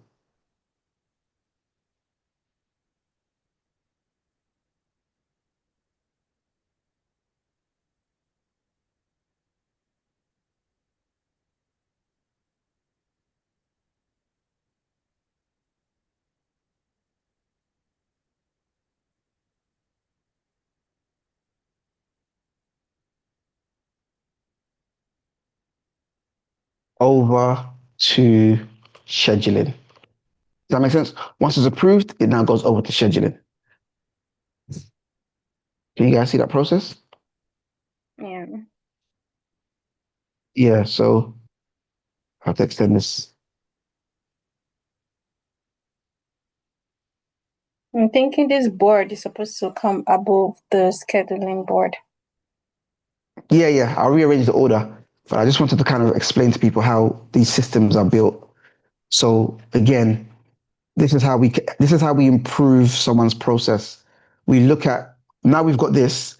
Any client we sit down and talk to now, we know this works. We can see where in their process are things broken. You say you're posting on social media, okay. Some people will say, oh, I don't even do the community engagement. Well, for starters, you're already losing points on that side if you don't do community engagement. Somebody would also say, I don't really do the post engagement. So they've already seen two areas that they're missing out on improving the quality of their what's the word I'm looking for? Their That's what I'm looking for. Quality of their engagement and social media growth feedback.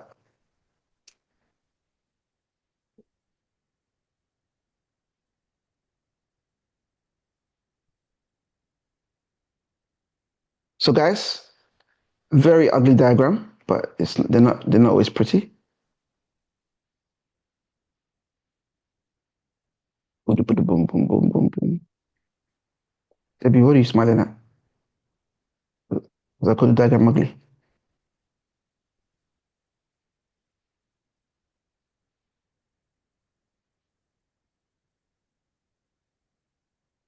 All right, so now so based on what we said is you create a content calendar, right? Of course, we know research is part of this. So you create a content calendar, then you do content scripting, right? Then client reviews it, they give feedback, right? You edit whatever you're editing, client reviews it, they approve it. When they approve it, it goes over to scheduling. Does that make sense? Content creation, client review, they give feedback. If they like it, if they don't like it, they'll give us feedback. We'll go to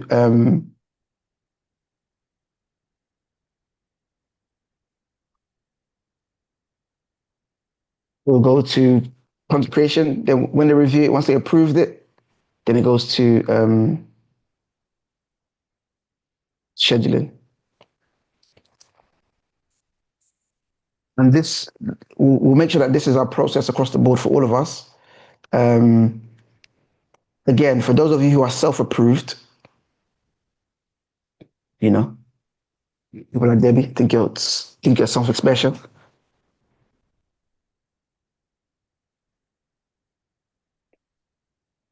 So we'll do that. So we go here, content creation.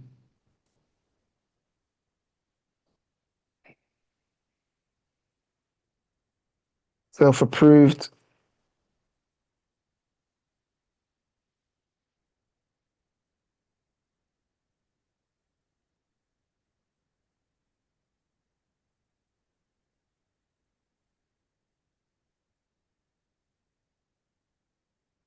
So Muna, we're gonna do a video at some point. I'm gonna do a video at some point for this, just so clients would know, even in a systemized way, how their social media management is done.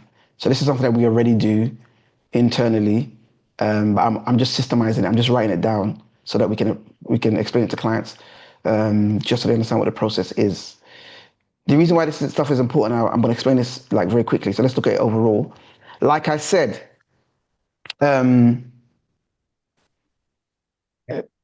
it mapped out and having it clear allows for a lot more consistency across the board.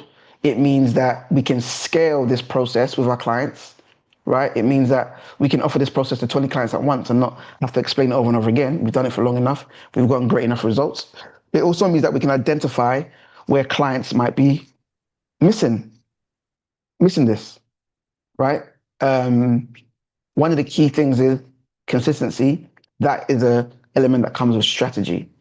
And then we can look in, somebody might be doing engagement, like, okay, what are you doing in your engagement that's missing? They might realize the follow-up is missing. Then community engagement, somebody might not be doing that at all. Scheduling, what is it about your scheduling? what's working, what's not working. It might not work for some people. It might take really long because they're just not doing it properly. And then creating content. Some people, they don't even have a content calendar. They just do content creation and post, which is probably not the best way to do it either. But having it mapped out allows us to analyze it.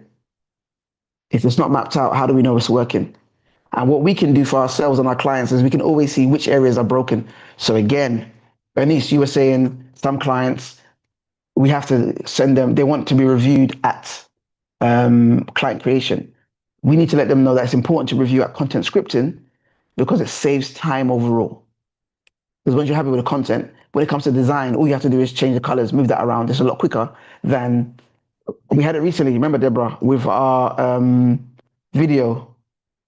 Someone wrote a script, they gave you the script, you created the whole video, then we realized that there was a problem with the script, and we realized that there was a problem with the video we used, and we had to create another video for landscape. Again, that could have all been avoided if we had it scripted properly, both the videos that Deborah needed to use as well as the content. Now it took us 3-4 days just to sort it out while we're trying to be while we're meant to be running an ad for someone. So all of these things they're long, it's annoying, it's like, wow, we just spent 2 hours creating diagrams, but it automatically allows us to identify where our problems are. So we're going to finish this another day. I might actually finish this on my own with you guys another time off the stream. Guys, if you want to see what this looks like at the end, and if you want us to send something like this to you, please just leave a comment in the YouTube video on the live, and we will definitely just try and get that over to you. Favor would pay attention and make sure we can give you like links to these. And then, guys, what we're going to do internally is we're going to analyze what's working and what's working well for our clients. So, just to end off, Deborah, in terms of this diagram, and Bernice and Marvelous, where do you think we need to improve the most for your client? So, Deborah, starting with you in this area. Not saying that you're not doing a good job, but where would you think the most improvement can come from for us to kind of get better results for your client? I would say I need to do better with community engagement. Okay. Even though that was your idea, you brought that up. You say you need to even improve on it. So that's good to know. So community engagement needs to do that more. Yeah. So again, we need to have a conversation about that, guys, at some point. Maybe later on today, after this live, let's have a bit of a community engagement strategy for clients. Bernice, let's even do that for you. I know yours is slightly different, but there must be a way that you can engage with the community a bit more for your client. There must be a way that they can like posts in other places that don't compromise the quality or the perspective of what they're trying to do. But we can look into that. That's right. Bernice, what would you say needs to improve? So ignore community engagement, because I know you don't do that much because of but out of the rest, what you say needs to improve more, you can do better at? For myself, I would say research. Research. I noticed that there are some times that we have something might just be going on in the industry, and I am not able to get a hold of it until it has probably gone viral. Like everybody's already talking about it. So I feel like I should be like one of the first persons to, know about it and then put that out there before other competitors, carry out such posts. So I think research is one thing I really need to improve on. Okay. So that's good. That's good to know. That's good to hear. Favor can't tell me. I'll ask Favor. Marvelous, from your perspective, what do you think in Cambly we need to improve on? Okay. Mine would be review mostly, because to see, okay, why did this post perform this well? Why did this post perform this poorly? And then take those corrections. So yeah, review. Review surfing is what I would say. I thought you meant reviewing content creation because of how long those guys be making you wait just to let us post videos. I'm gonna remove that barrier, man. But okay, review. Mariam just got a message from our friend who had her thing yesterday, she said, send a proposal. Tell Junior to send a proposal. Please tell Junior to send a brochure. She really wants a brochure. She said she actually might need us to teach how to create funnels rather than doing it for them, but to teach it with a 3K offer. So then get Faith to decide what we're gonna charge for that. All right. So you're saying review, Deborah, you're saying community engagement, and Bernice, you're saying research. Very, very quickly, last thing. Bernice, this is why we should talk. This is why we should communicate, not hiding out your dungeon while you're working. If you spoke to Deborah, Deborah would have told you one of the hacks that she's using. Deborah, what is the hack that you're using to help you with research? I subscribe to email lists, listen to news, and I developed an ANA automation that gives me updates. You developed So what? she's got An automation that I get daily updates from. Oh, so she used AI to tell her what's going on. She's connected it to certain websites, and it tells her, summarizes what's going on in the industry every day. So again, we're talking about the AI stuff.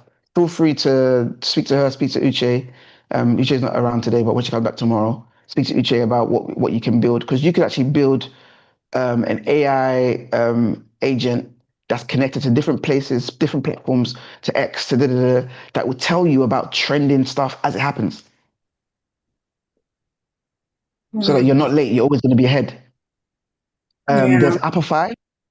Apify, I'll say, ask Mariam and them guys later to help you look into Apify. Apify can find like the most popular music posts in the UK, the most popular as it's happening. Like you can find a way. I mean, it might be expensive to do every hour, but even if it's every day, we can look into that, because that will allow you to be ahead of the game in terms of what's going on online. These things can do a lot of research for you online and find information for you online that can tell you, oh, this, that, this, and that, this, and that. Well, wonderful. Thank you guys for your time. This wasn't the plan to hijack you guys for the whole morning, but I was going to build this by myself, but I actually wanted to get some insight from you guys because you're doing it, and there's going to be little gems that are going to come up that are going to be almost overlooked. So the review element, I didn't realize how often you guys did that. Looking at the post 24 hours, that's really good. The community engagement part, that's a really good element. How you guys are doing your research is a really good element. Things that we need to kind of highlight to people, because it's easy to forget and not realize actually these are things that really, really make the difference when you really sit down. I want to do this kind of stuff more, where we don't just talk about in theory, we look at what we're doing for our clients that's actually working for real, rather than just, oh yeah, the generic social media, post consistently, be consistent. Like everyone says that stuff all the time. I'm bored. We know consistency, but there's other elements that people are doing that, like you guys, that make things really important. The human thing, making sure that there's a person in the content as much as possible. I don't think you guys remember. Mary, you might remember. Junior's not here. Junior, remember. We have a client who wants to grow their social media, doesn't want to post, doesn't want to be there, and they really wanted their social media to grow. They wanted the equivalent to 500 views on their website per day to make the sales they need to make. They wanted 500 views on their website from their social media. So they wanted it. I was like, and you want your social media to grow that fast, that exponentially, but you don't want to show your face ever. I was like, I can't help you. You need a miracle. You need to go to a pastor. Go to someone who's going to pray for it to happen, because I can't make that happen. Anyway, thank you guys. Guys, can you thank our viewers? I'm not on YouTube, so I have no idea if anyone's even looking at us, which is fine. It's going to be saved anyway. And it's going to be fun doing this again next week. Muna, can you sign us out? Because you haven't contributed much, you haven't said anything, so I'm allowing you to at least be. Muna, Yes, sir. lunchtime, can you sign us out of YouTube, please? As in, don't sign us out online. I meant, can you say something to sign us out? Don't go and shut down the stream. Oh, but first, can we see your face? We can't. Muna, Just dark what are you in doing here. outside? It's dark where you're. Oh, Is it better? it's not this. It's not the light. It's the thing you always do. It's the this. Oh, That the okay. thing is. Yeah. Thank you. No, even no more. Muna, you're spoiling the sign out. I think it's Muna, better. nothing has changed.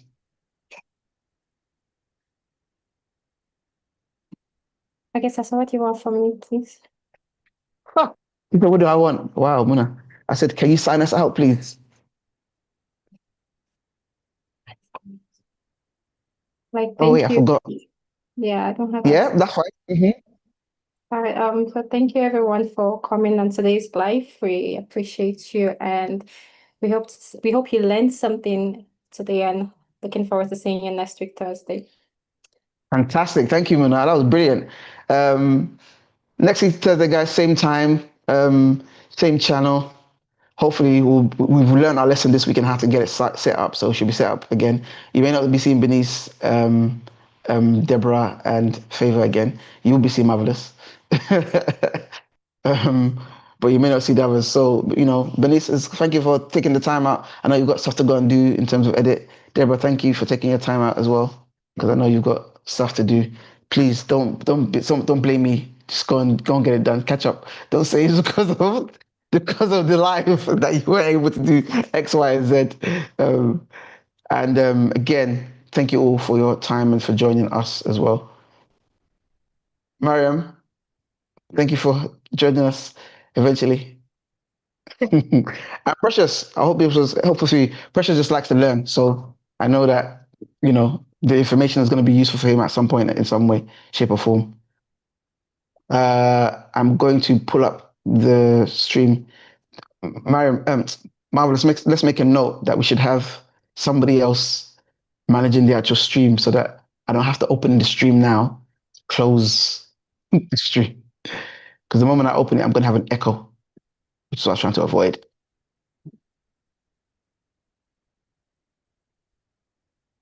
So, how do we close this now, guys? That's the next thing. After Muna's lovely sign out. Look now, I can't close it.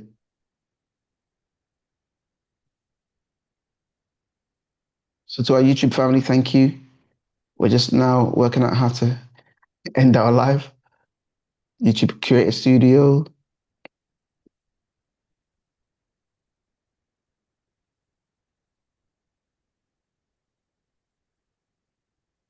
Yep, I'm here. I found it.